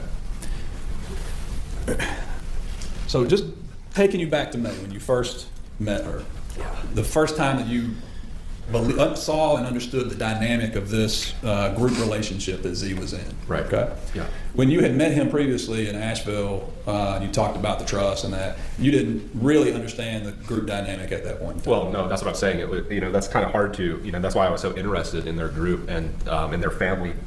And so was Jennifer, this girl I was with at the time. And, it's, you can talk to someone, but you need to see that type of social interaction in person to gain You'd it. never had an experience relationship-wise like that, right? You never had a polygamous plurality relationship. I've had multiple women that I've balanced. I've done that my whole life, really. Had multiple girlfriends, if you will. But no, I have never taken the time to introduce them to each other and be like, hey, we're a family now. I'm going to actually be devoted to you as a husband and show you that level of commitment and care and love and appreciation and all these things. Even though I was never really I always showed those things to the women in my life, but never to the level of calling them my wife. Right. So like I say, when I heard that, I thought it was very interesting because it was kind of what I had always done anyway with plurality in women, but actually having the intimacy and the fulfillment of having a wife, which I had always had missing from my life and I really wanted. But I never wanted to just settle for one woman. And Z kind of seemed, it was just like, oh, it just like a light click on in my head. I was like, oh, so you have multiple wives. That's how you do that. Okay. And like I said, you never had that relationship with multiple women in a wife type setting. No, right? sir. Right. I have not. So you were curious as to how that existed. Yes, sir. And whether or not these people all got along with each other. Right. Was the relationship built towards each other, rather were infighting among some of them, right? Yeah. And when you first met them in May, you found that everything was, they all agreed. They got together. They got along. They really worked did. together, right? Yeah, it was beautiful. I was inspired by it. And even like when we left, I told Jennifer, I was like, I'm about to like change my perspective on, yeah. Let me show you. We're going to mark this as Defendant's Exhibit 1, Judge. This is a photograph, I believe, that was taken off of Kuani's phone by law enforcement. You see that photograph on your screen there, sir? Yeah. Do you recall an instance like that in May, June at the beach? I mean, that was pretty much like their life. Look at how happy Kuani is. You know, like look at her face. Look at the babies. You know, like these were just like happy people, like just living their lives. Does that seem to be a fair and accurate reflection of things that you exhibited with them at that time in May? Yes, sir. Okay. And again, Judge, let me show you. We'll call this one Defendant's Exhibit 2, and I'm going to see if I can There's Kuani holding and feeding her baby on the beach. You know, like zoom look at in her on that face. and make like, it a little bigger. Appears in that photograph, she's actually breastfeeding the child. Is that Yeah. clear? Yeah. Same photograph, time frame. They're on the beach, obviously. Does that appear to be a representation of what they would have been like in May or June of Yeah, that year? yeah. I mean, like I say, when I left, I told Jen, I'm like, I'm doing this now. I'm gonna have multiple wives one day. And she was like, I was like, so what do you think about that? And she's like, actually, she was like, okay. She was like, so I told her, I'm like, I'm gonna bring some other women into like this relationship because she was living with me at the time. Even though I told her, you know, and I was very clear about, you know, that it was more of like an open type of relationship, you know, that I was not like fully committed to her, that I wouldn't see other women, but she wasn't like fully committed to me either. It was more like an open relationship, kind of that. We were both okay with that circumstance. Yeah. We did, even though we did live together. Okay. And I told her, I was like, man, we should move another girl in. And she was like, if it could work like that, then okay, you know. Like this is a woman who 24 hours before, she's like, I don't know about this. We have to go like see these people and see how this works. To, you know, we get down there and we see. She's like, okay. That She's like, ultimately did not work out though with you and Jen. no, it did. Right. You know, that's a whole different story. So, Judge, I will move to tender Defendant's Exhibits 1 and 2 at this time. Any objection?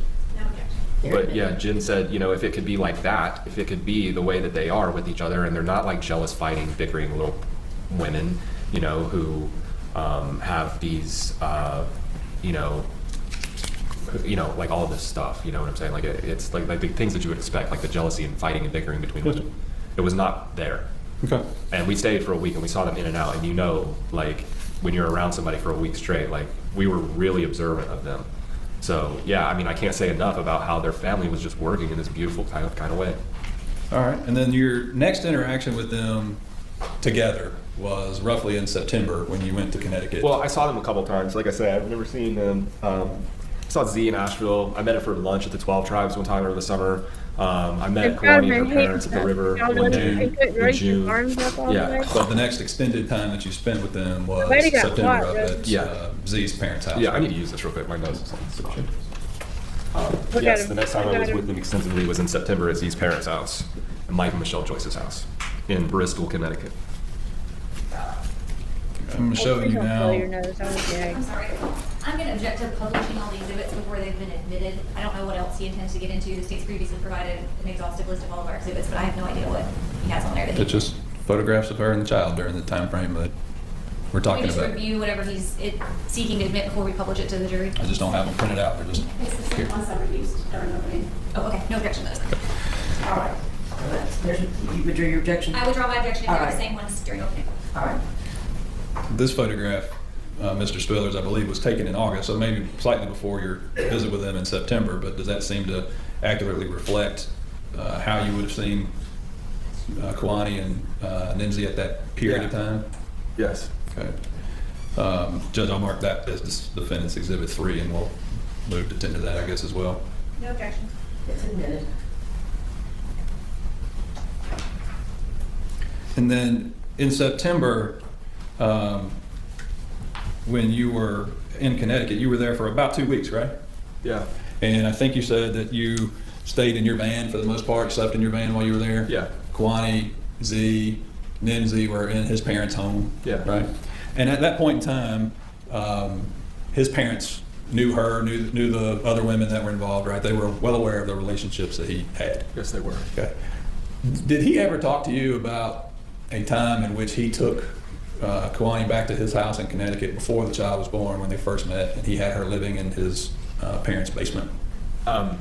Yeah, I do remember him talking about that, like briefly. Like that's how they met or something like that. That's when they first met. You recall him telling you that he kept her in the basement because he didn't want his parents to know about her at that time, and he No. took food down there to her? Definitely not. And they definitely knew that she was there. That's ridiculous. Okay, this would have been not September of 2020. I'm talking about before that. Oh when yeah, they but I first mean, met. dude, Michelle Joyce is not the kind of lady who has somebody in her house and doesn't know about it. That's impossible. Okay. So, you know, like, that's just not our thing. Okay. You know, like the idea that, you know, that they didn't know that he was keeping someone in her house, like, yeah, right. Have you met her? I have not. Okay, well then you would know. Like, there's no way that that's like, Okay. yeah. But no, I never heard him talk about that. But that just strikes me as like, if you knew the Joyce family, like, You don't think that would have happened? I don't think that's possible. Okay. Yeah. So in September, though, in Connecticut, your testimony is that you begin to see her, a change in her personality, a change in her. Yeah, a radical self. change. Yeah. You know, she struck Z when I was there. And that was just like so, like, you know, just out of character. Like, This is when these episodes were starting in which she would basically zone out or be in a catatonic type state. definitely. Is that right? Yes. When she was in these states, she would come out of them and not have any recollection of what just happened. Is that right? Yes, sir. And I witnessed this many times. Yes. Especially because it developed even more when I, you know, into October and through November, it was severe. I've never seen anything like it. Was she telling you the type of things that she was hearing or seeing during these delusional spells? Would she tell you that she was hearing voices? Well, not really like that. No, she was more expressing it as just like this, like aggressive, manic, like thing. You know, she would talk about all kinds of stuff, but you know, it was like really hard to, you know. And I was listening attentively and with care and respect for Kwani when she was expressing these things, and you know, it's like certain things that she would say kind of made sense sometimes. You know, like she would talk about like. Gosh, I can't even remember these things specifically. Like she would talk about like evil in the world and like, you know, like which there is a lot of evil in the world. Sure. You know, so it's not like everything that she said, but some of the things that she was saying were completely like. But she was expressing to you that this was evil that she felt like was directed at her, right? Definitely. Not something that she was just talking about. But just like an ambivalent force in the room as well, too. Yeah. Like not just like an indirect, like just the presence of evil. Yeah, she sensed this. Yes. It's not like she was mad at the war in Israel or something. She was feeling a presence of a body or a presence of an entity that was coming towards her or directed towards her, right? Yes, sir. Yes, she was. This was so profound to you when you saw her in September and such a difference in how she was in May. You recall talking to Z about this and telling him that, you know, she needed to get some help? Yeah, I did actually. I was like, dude, you know, I don't know, but I mean, I was trying to say like maybe she should go to an institution or something like that. But at the same time, I've never been to one of these institutions. Yeah. Like I don't know, and Z has a lot of familiarity with these things. You said you've told us in your conversation we had with you Saturday, your sister has some relation to social work, right? My sister has her master's degree in social work and behavioral sciences, and she works as a counselor. And you know, I have a very close relationship with my sister, so we talk about these things. And I pride myself in being an intellectual and having the ability for divergent thinking and to, you know, gain objective understanding for concepts rather quickly. You know, so I've always excelled and been in like, you know, the top of my class kind of guy. So I speak with Chelsea. My sister's name is Chelsea. I speak with Chelsea, and I've spoken with her about these things, and you know, we spoke a lot about Kwani when this was happening with her.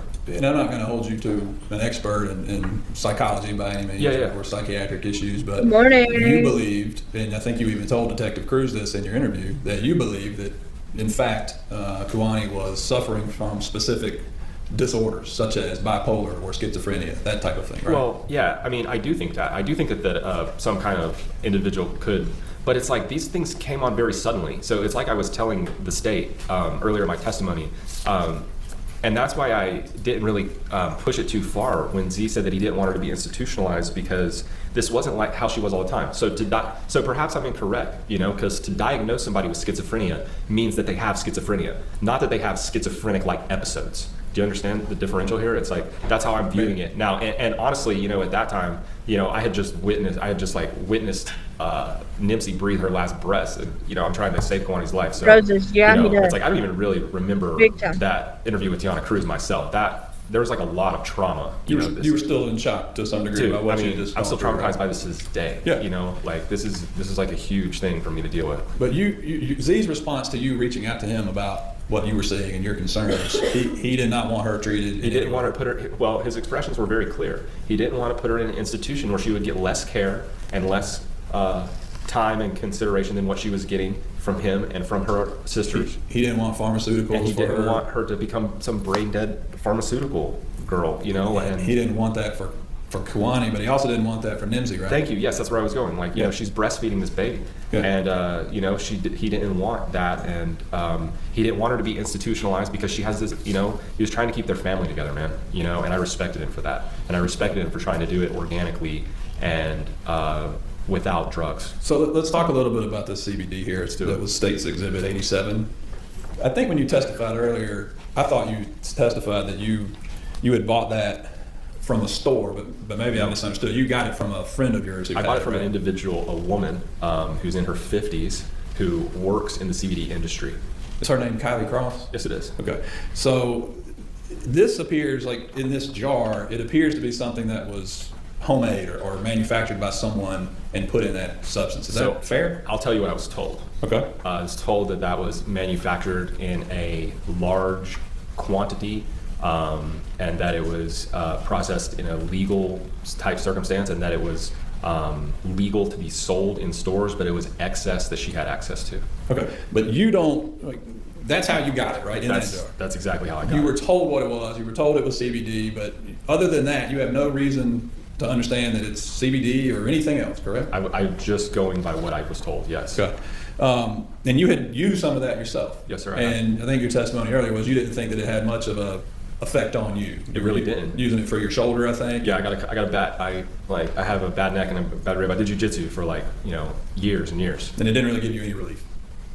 It did in a way. It did a little bit, but I discontinued my use of CBD. You didn't have any side effects from it, such as delusions or Anybody wants some paranoia or toddlers? concerns like that, right? No, sir, I did not. Okay. But you For definitely free saw for the next couple of days. and then what I'll you learn believe that. was an increase in paranoia and delusions from Kwani that occurred at the time she was taking this substance as well. Yes, sir, right? I did. Did you believe that the CBD or whatever this stuff was causing her symptoms to get worse? Not at first. When she first started taking it, I gave it to him in September.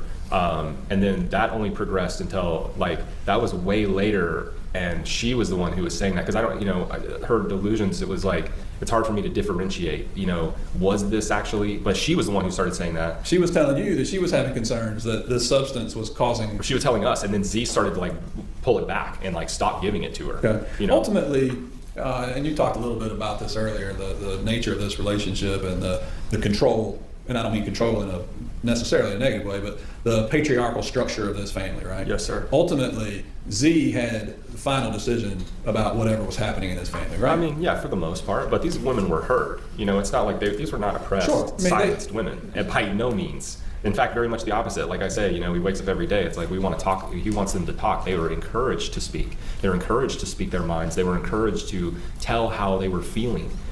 So he could be a better man. But if Z felt like the CBD was something he wanted to have her use, he would be the one to say, let's use that, Well, right? he was vehemently opposed to it at first, but she talked him into it. And he did agree to it. And he right? finally agreed to Okay. it. Yeah. But if he had not agreed to that, she would not have been able to use it.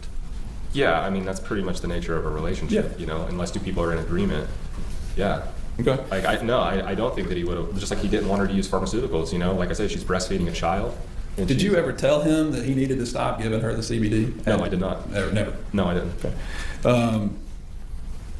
Now again, this time frame of September when you're in Connecticut, October when you're in Virginia with them, despite the concerns you're seeing for her declining mental state, her treatment of Hannah was still 100% top-notch motherly It trip. really was. Right. Like, it really was.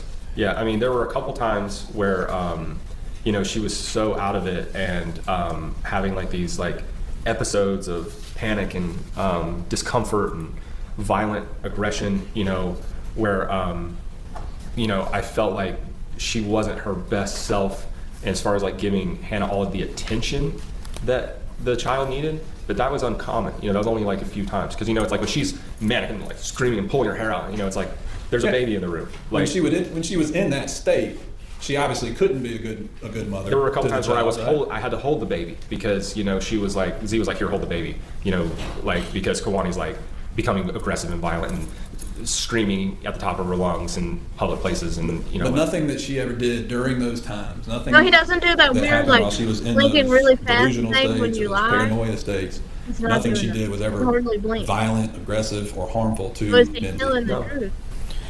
It makes Very me much the opposite. Oh my God. Still.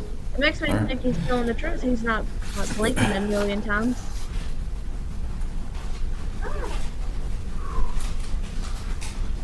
Now, when you were in North Carolina, this is, I guess, late October into November, you got back to North Carolina where you live, right? Yeah. Candler. It's like a suburb of Asheville, is that right? Yes. Peggy, how far does Peggy live from you? In Candler? Yes. South Asheville is like 20 minutes. Okay, but your house from Peggy's house is same distance, or What do you mean? where you live versus where Peggy lives? How far apart do y'all live? 20 minutes. 20 minutes. Peggy lives in South Asheville. Okay. Off Overlook Road. Okay, I live in Candler. 41 Oakdale was my address. okay. And I would say it'd take, 15, 20 minutes to get over to South Asheville. So when y'all were in North Carolina, was the rest of the group primarily living at Peggy's apartment with her, or were they Actually, staying in both places? Yeah, basically like both places, but I let my house out to them. I let them stay at my place. Okay. When we came back from Virginia Beach. They stayed at Peggy's for a little while, and then Z asked me, and we stayed there, and then Gamiana started doing the dark therapy there at my house. So at that point, they were staying at Peggy's. And that's where she was during the events that happened on November 25th. Yeah. And that's why she wasn't there, because she was doing a dark therapy, like I say, for her own pursuit of a higher vibrational frequency. We'll come back to that November 25th incident in just a minute. Okay. But at that point in time, they were staying at Peggy's house. Is that Yes. fair to say? Okay. So let's talk a little bit more about the group dynamic and some of the stuff that we're practicing. And you talked on this earlier. This was a patriarchal driven dynamic, right? Right. Well, Z's like the center. He's like the, he's the man of the house and He calls himself a prophet, does he not? a prophet. Yeah. I don't know if Z would use that word to describe himself. You never heard him call himself a prophet? I've never heard him call himself a prophet. You never heard him call himself Prophet Elihu? No. No? If he told Detective Cruz that when he was giving her his name in an interview, would that surprise you? Eliyahu? Yeah. Eliyahu's his given middle name. That means Elliot. That's a Hebrew name. Okay. But if he called himself prophet, that would surprise you. I mean, that kind of would surprise Sure, me I'm that gonna he be used that taking a word. nap with her. Do you recall him talking about Logan? at times Z or any of these women in the group? Yeah, Do you Roses, recall they do him talking something about they the call CIA dark coming after therapy. I them think and out they to just get shut them? themselves in the dark for Yeah, there was some runs talk at a about time. I that. don't know. Okay. Weird. Part of the idea of this trust system, as you talked about, was keeping your property away from the government. Sure. You have a, let's say, healthy distrust of the government. Is that right? Yeah, I would say. Yeah. Sure. You part of the trust idea is that it insulates your property and your income from taxes. Yes, it does. Right. No, that's a fact. And at the time that you were with this group from May to December, Z didn't have a job, did he? No. Nobody else in the family had a job, right? None of the wives had jobs. No. Kawani's job was being a mother to this child, right? That's right. Do you know what source of income they were living off of? I know that all of their finances are private through their trust. I mean, But you don't know how they got them. I mean that's. Do you know anything about him submitting loans to the government during COVID with PPP money? Yeah, I do remember there being some talk about that, but. Setting loans up in the name of a religious organization that they got money from? Okay. I mean, are you aware of that? I mean, I remember them doing that, yeah, but I mean, I didn't really know all the details. Roses, about I'm gonna that, look it you up, know, too. But I do remember that. Yeah, I do remember there being. I just would like to them know using what the it is. trust. honestly. What about also this belief in this group that there are only 168,000 souls that are alive in the world? Are you familiar with that? Yeah, that's not unique to them. Is that something that you hold as well? Is my belief? what's on debate here? How does this relate back to, I'm trying to understand Just where trying to understand the nature of this group okay, the nature of the group in relation to the death of the child, or and the relation to what they believed. okay, what does that have to do with the death of the child? Mr. Spillers, I get to ask you questions about what I would like to ask you questions about, as long as they're generally relevant. Okay, I'm asking you trying to questions understand how about this the is nature of generally this group. trying to understand how this is generally relevant. I'm trying to understand why somebody believes that there's only 168,000 alive people in the world. I personally believe that there's only 500 million bodies in this place, that the population records are all lies, and that there are much less people than there are now, and that there are only about 500 million people instead of 7 billion. So it's like when you go to New York City, and there's like, this is why I believe that. And so when you go to places like New York or San Francisco, or you go to any major city really, all you have to do is count. You know, so we're talking about a population demographic, and we're talking about Yeah, pretty a, much, Juicer. You know, That's a just what specific Google number of said. people that they say, like they say there's 2 What I million, put in. 2.5 million people on Manhattan Island. Mm-hmm. So all you have to do is go and count the people. You know, all you have to do is drive by and look at the traffic. All you have to do is like do some mathematical equations, which would really lead you to believe that there are significantly less people than what they say. Well, So Look, even let me she's put it over to his do with bullshit. it doesn't necessarily have anything to do with MC, sir, but I'm going to ask you questions about it for a reason. Okay. Let me put it to you this way. You're from the South. You grew up in North Carolina, right? Yeah. Born and raised there. You're familiar with the idea of college football, right? Sure. This Moonlight weekend there's gonna me be a either. football game between the University of Tennessee and the University of Georgia. When I hear There's gonna dark be about therapy, 96,000 that people just that fill makes the me think I stadium. have a migraine and I need Do to you go not in the believe dark. there's That's it. 96,000 people that are going to be sitting in that stadium watching a football game? I mean, if you see them, then they're there. That doesn't mean that there's 7 billion people in the world. The population charts and the demographics and the census records, I think, are a lie, much like a lot of other things. You know, there's a lot of lies in the government, sir. So, yeah, I mean, how much of these lies would you like to expose here in this room? You know, how much fact-based information are we going to discuss? Well, let's talk a little bit more about some of that in a second. When we get to this idea about the polygamy relationships that he had with these 3 women, there was a 4th wife that he had previously. Is that right? Yes. You're aware of her named Gabriella Kuykendall? Yes. You ever met Gabriella Kuykendall? No. I haven't. Were you aware that when she had a child with Mr. I don't object to anything involving technical relevant. Relevance is your objection? You want to respond? I think it's relevant, Judge. He talked earlier about the fact that Z had 4 wives, and we're talking about 3 wives here. And I think it's relevant to his understanding of how this group dynamic worked. He's already testified he never met her. I'm not asking him All about right, it. overrule the objection. You're aware of who Gabriella Kuykendall is, right? Yes. You're aware that she had a child with Z, right? Yes. You're aware that she left him in the middle of the night with the child and basically ran away from him, right? Okay.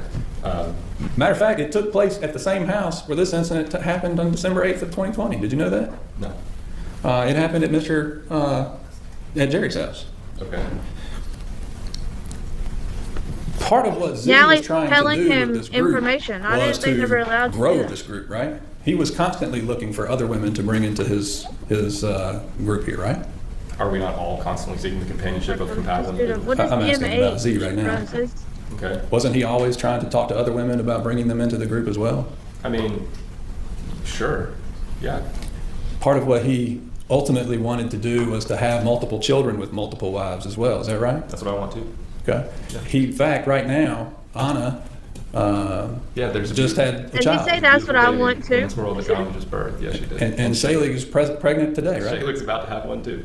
Yep. His mentality is to grow his religious following, right? You just used the word religion, which I feel like is inappropriate. Okay, his mentality is to grow his following. His mentality is to find like-minded individuals to participate with each other. As is mine. But And that's what Okay. attracts us I'm sorry, to each Rick. other. But Mr. Spillers, he and you don't look for like-minded individuals. You and he look for strays, like castaway dogs on the side of the road. Isn't that true? That's really ridiculous. Is that not what you told him in a phone call with him at the jail just a few days ago? Is it? I'm asking you. I don't know. I mean, You and he have not talked about treating these women like strays? Finding these women that you can bring into your group and treat them like strays? That's not a comment that you made in a phone call? I don't know, maybe, and maybe it was made in sarcasm, you know? Maybe like- it was. Like, I don't know. I don't remember every single word of every single thing that I've said. But no, I've never treated women in my life like that. Well, you Never- definitely treat them as submissive individuals, right? No, I treat them as. Women are subservient to you, right? He can explain his answer. So, yeah, so what's your question again? I said at first that you treat them as submissive individuals. No, I don't. They're I think- subservient to you, though, right? I think that women If they're should submissive, be then you treat them as in they're a place submissive. What that are you? is What is he talking about? yeah, sure. In servitude of the man. Absolutely. This Absolutely. guy's a weirdo, but he sounds like Meaning he that treats women the Benjamin or right way, I Z guess. or Brian Joyce, whoever he is, he controls what they do. No, And if they I don't mean, do there's what he wants, they can get out, right?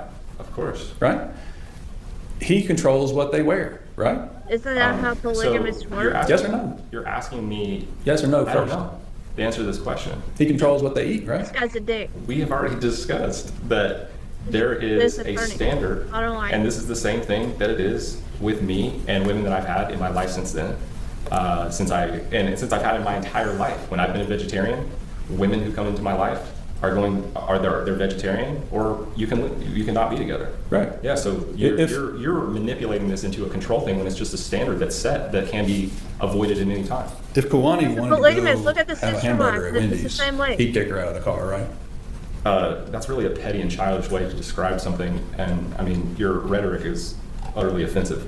But no, I mean, why would she want to have what would motivate her to eat an animal? She's the one who's telling me. Maybe she really didn't believe in all of that. Maybe. I mean, why not? Maybe, but she You was in the testified earlier relationship that she didn't before he really get to brought talk other to her wives parents in, much, she right? could've left. Well, she was raped by her parents when she was younger and abused by them, according to her. Yeah, he is, Rose. My question, sir, is she didn't talk to her parents much, right? She did from time to time. Are you aware there were times where Z would take her phone from her and she wouldn't have access to her phone to make calls to people? Not when I was around. Never saw that. Never. I never saw him limit. As them weird like as this that. guy I mean, is, Shady, I actually but like they still that do he's things, not letting you know, this defense independently. attorney Like if you want to use that around. word. His control extended to you too, right? He told you could never touch her. Yeah, that's a very common orthodox thing that men do not touch each other's wives, and I respect that. Well, I'm not suggesting that men should touch each other's wives in any other sexual way. I'm just, a handshake. You couldn't even give her a handshake. Why would I want to? Why would I want to touch another man's wife? You started drinking urine because of him. I started drinking urine because Peggy Schindler told me about it, and I did my research online and did some self-edification. Perhaps you should do the same. But Peggy Schindler, I'm not drinking my urine, sir. Peggy Schindler got that information from him, right? Did she? I don't know. I'm asking Peggy you. told me about it. I don't know. She knew him. Yeah, I mean, so what? Like, so there's like millions of people who drink their urine. There's like forums online with, tons of individuals, and this has become way more mainstream. And now there's like all kinds. Like I say, I mentioned Troy Casey, and I'd like to drop his name again because he's like a really prominent influence. become online. mainstream? And, I've never heard of yeah, that so shit. I heard about urine therapy No, from that's Peggy. absolutely I immediately did my disgusting. research about it, and I've heard about people, Drink your surviving on pee. their urine. So I knew that it wasn't going to kill me. So I tried it, and then And you said you do it daily. I did. You still maintain contact with Z, Sure do. day-to-day contact. Sure do. You've called him probably 10 times since you've been in the jail here in Cherokee County, right? Sure have.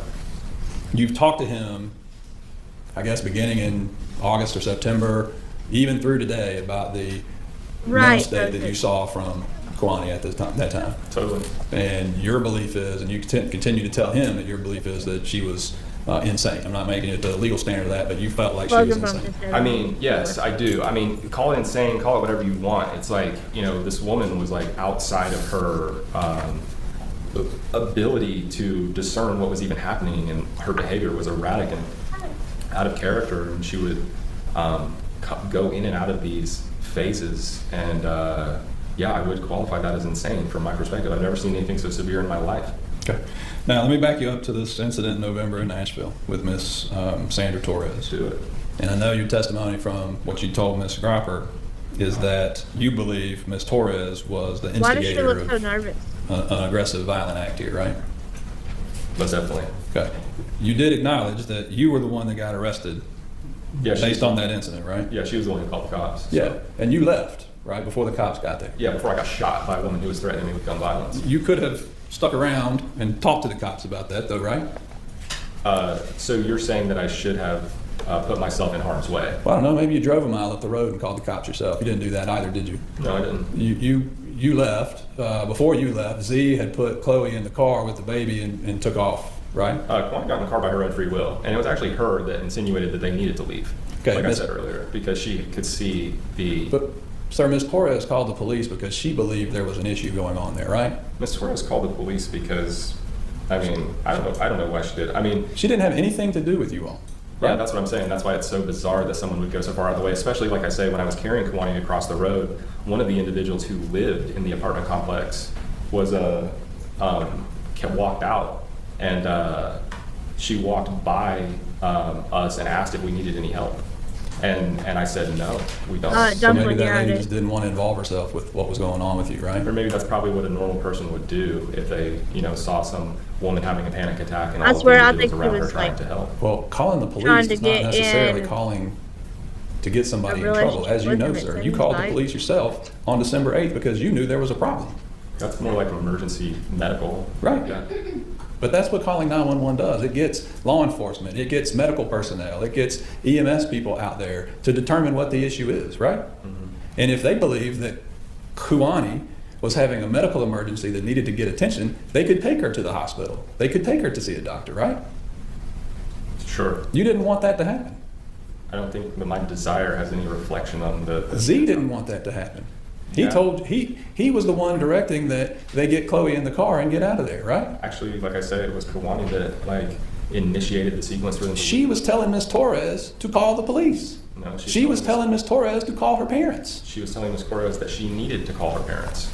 And then Ms. Torres began behaving erratically, like I said, and began behaving belligerently and aggressively and threatening us. When you And left- So then Kiwani said that, she initiated the sequence for them to leave.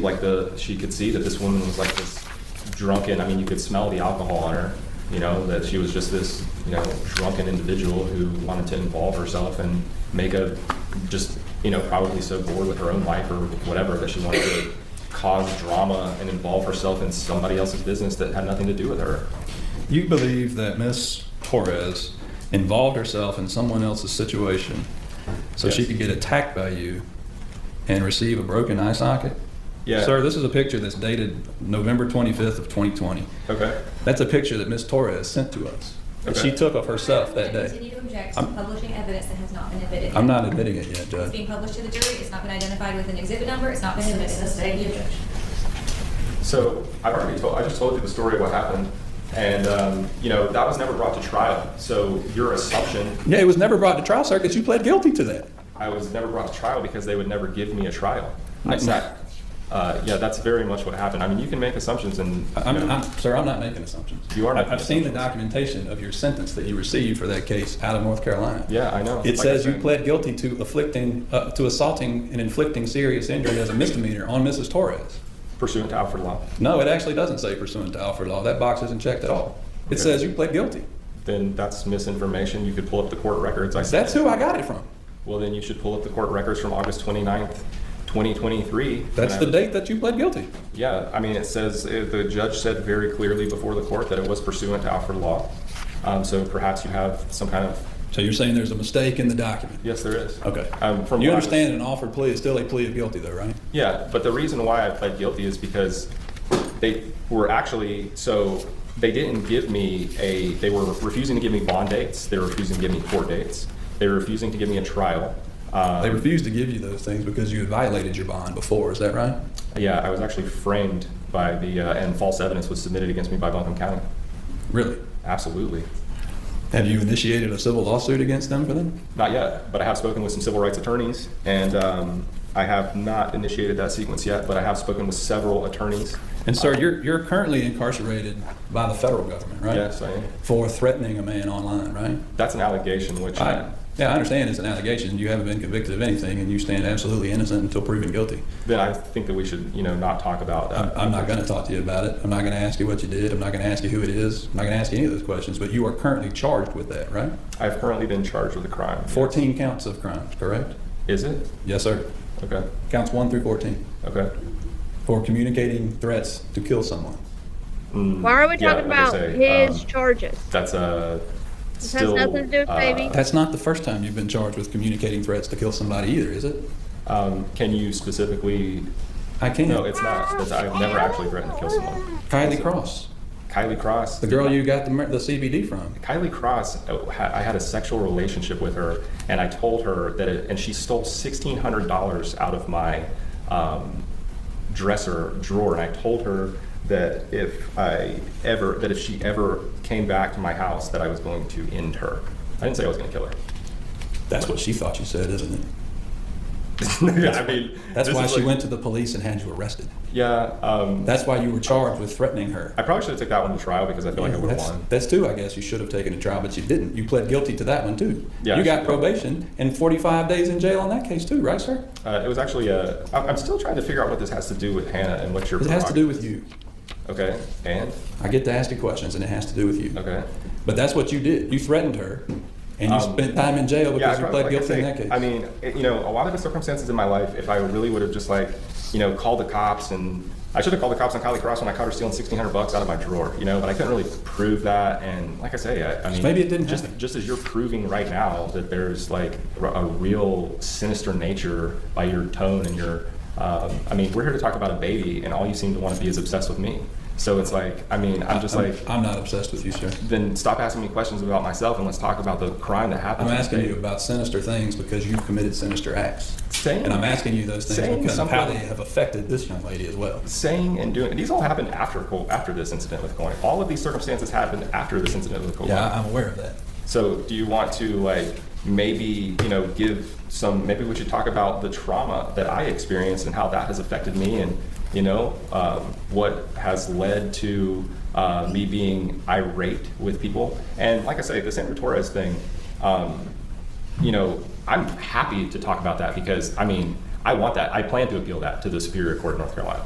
And I've already spoken to civil rights attorneys about the false evidence that was submitted against me in Buncombe County. So you're testifying, your testimony earlier was that you never struck Sandra Torres in the eye. No, I didn't. And there's some evidence that would prove that in the motion of discovery. So how did she get the black eye that she says she got in those photographs? Who knows? There was I can show you other photographs from her of her black eye that developed over the next 3 days. Would you like to see those? She went to the hospital, and her hospital visit was 4 hours after the event. Maybe it was her son, the one who came and slashed tires. Maybe she had her son punch her in the face. She might have, but we don't get to know that, sir, because you pled guilty to assaulting her. Well, you pled guilty to doing exactly what she says you did to her, which is punching her in the eye. I had been held for 22 months, and I felt that I had a really strong civil rights case, and that's only been a year ago.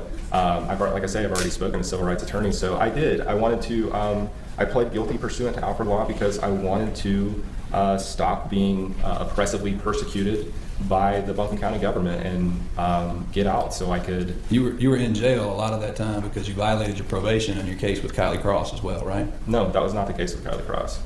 You were on probation for that case from 2022. No, I was not. So I had actually become off probation, and it wasn't a violation of probation that. Can I have some more of this water?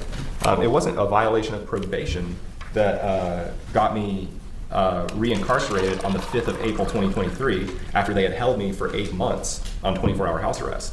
So I did 10 months in jail. I finally made bond, and they held me for 8 months. And I'm happy to talk about this. This is a really good venue. I appreciate being able to speak this out before a court because this is all factual information that's going to come out later. And so after they held me for 8 months on 24-hour house arrest, there was a document submitted to the court by a DA, a specific DA that was targeting me, named Amy Laura Broughton, and there was false evidence submitted to the court.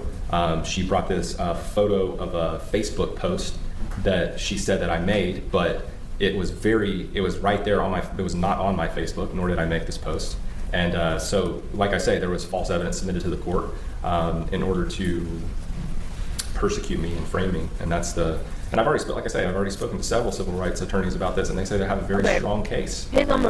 So, we're moving forward with that in due diligence, and I absolutely have every intention of appealing that guilty plea to the Superior Court of North Carolina and making sure that I get a fair trial, because that's the whole thing. They didn't want it. That's why they held me for so long, and they were refusing to give me court dates even by law. But like I say, Maybe. And so like I say, I pled guilty to that to end my incarceration. But I came here today to tell my experience with Kawani and give an account to my observation of her and her mental health decline. And I'll say it again, that I do feel like not guilty by reason of insanity would be the correct call from my unprofessional perspective. Perhaps there's something, you know, I just don't feel like I say, she would never do that to her baby. And this was just like, she was like not herself when she.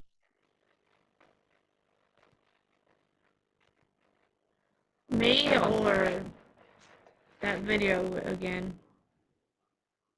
I don't understand what's happening. Today's just not the day. We're gonna get through this today, and I'm gonna be done today. Done. These kids are wild, and I've had enough.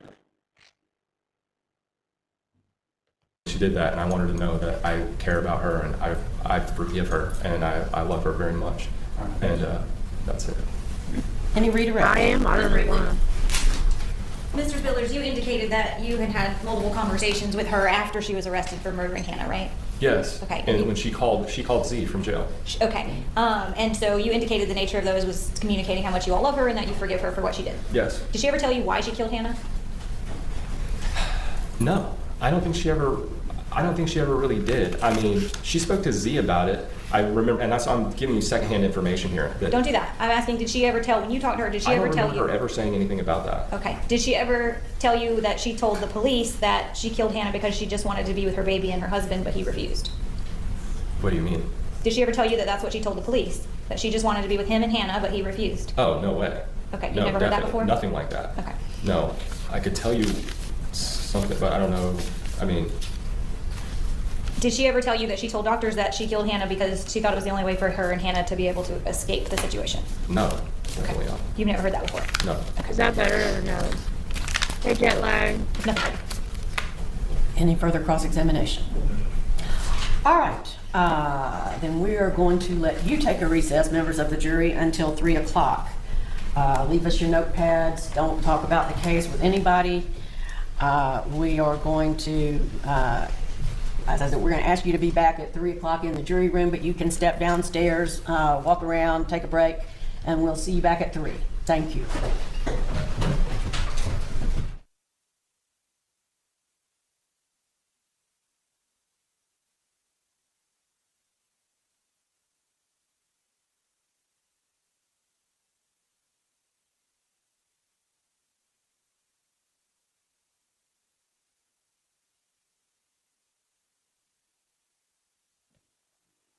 I don't know what to do because I can't leave. It'll end the whole thing.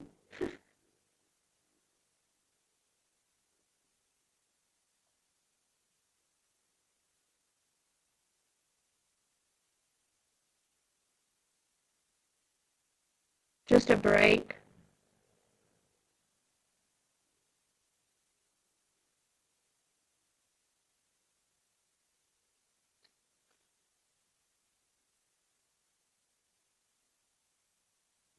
I'm gonna try something. If it kicks me off, I'll be right back.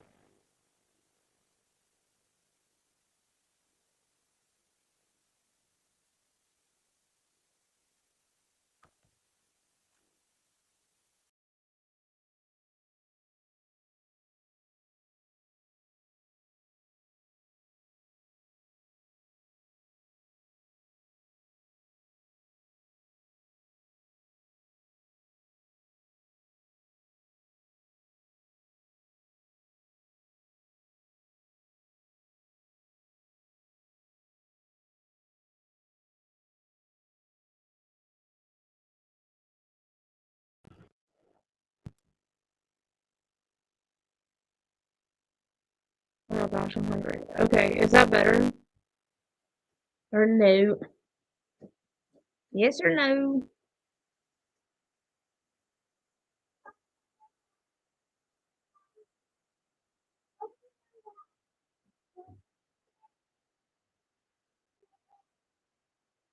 What is it in my turn? This is it. Let me try it. That good? Mommy, tag it. Tag it. It is better? Okay. Tag it. Let's go back on here. What have y'all got? I guess. Hang on.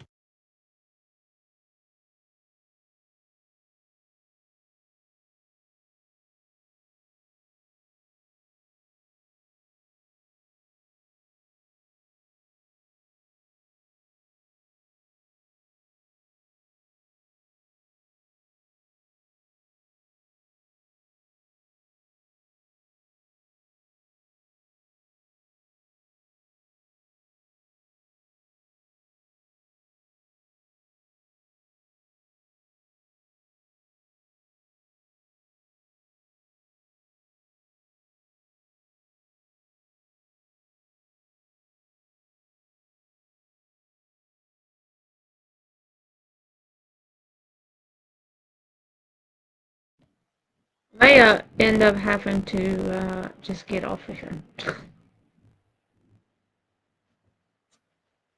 They're tearing my house apart. It's about to start back.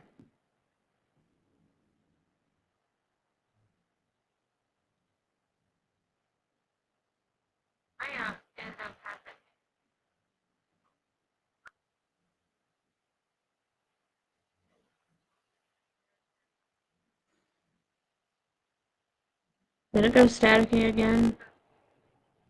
Yes, it did. Okay, I think we are going to just end this, and I'll try to come back tomorrow or tonight, or we're on day 2, yeah. I'll try to come back tonight, or we'll just have to wait till Monday, because I gotta go see what they're doing. They're tearing my house up, and I don't know why it keeps going so staticky like this. But they're driving me insane. So, with that being said, I will see y'all later, I think. Carson, go live so we have something to do. Because I'm not watching Dolly. Yeah, this is day 2. We're halfway through, over halfway through day 2. We're at 6 hours out of 8.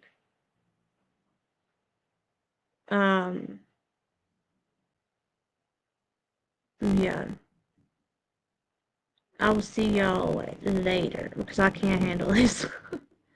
Love your faces.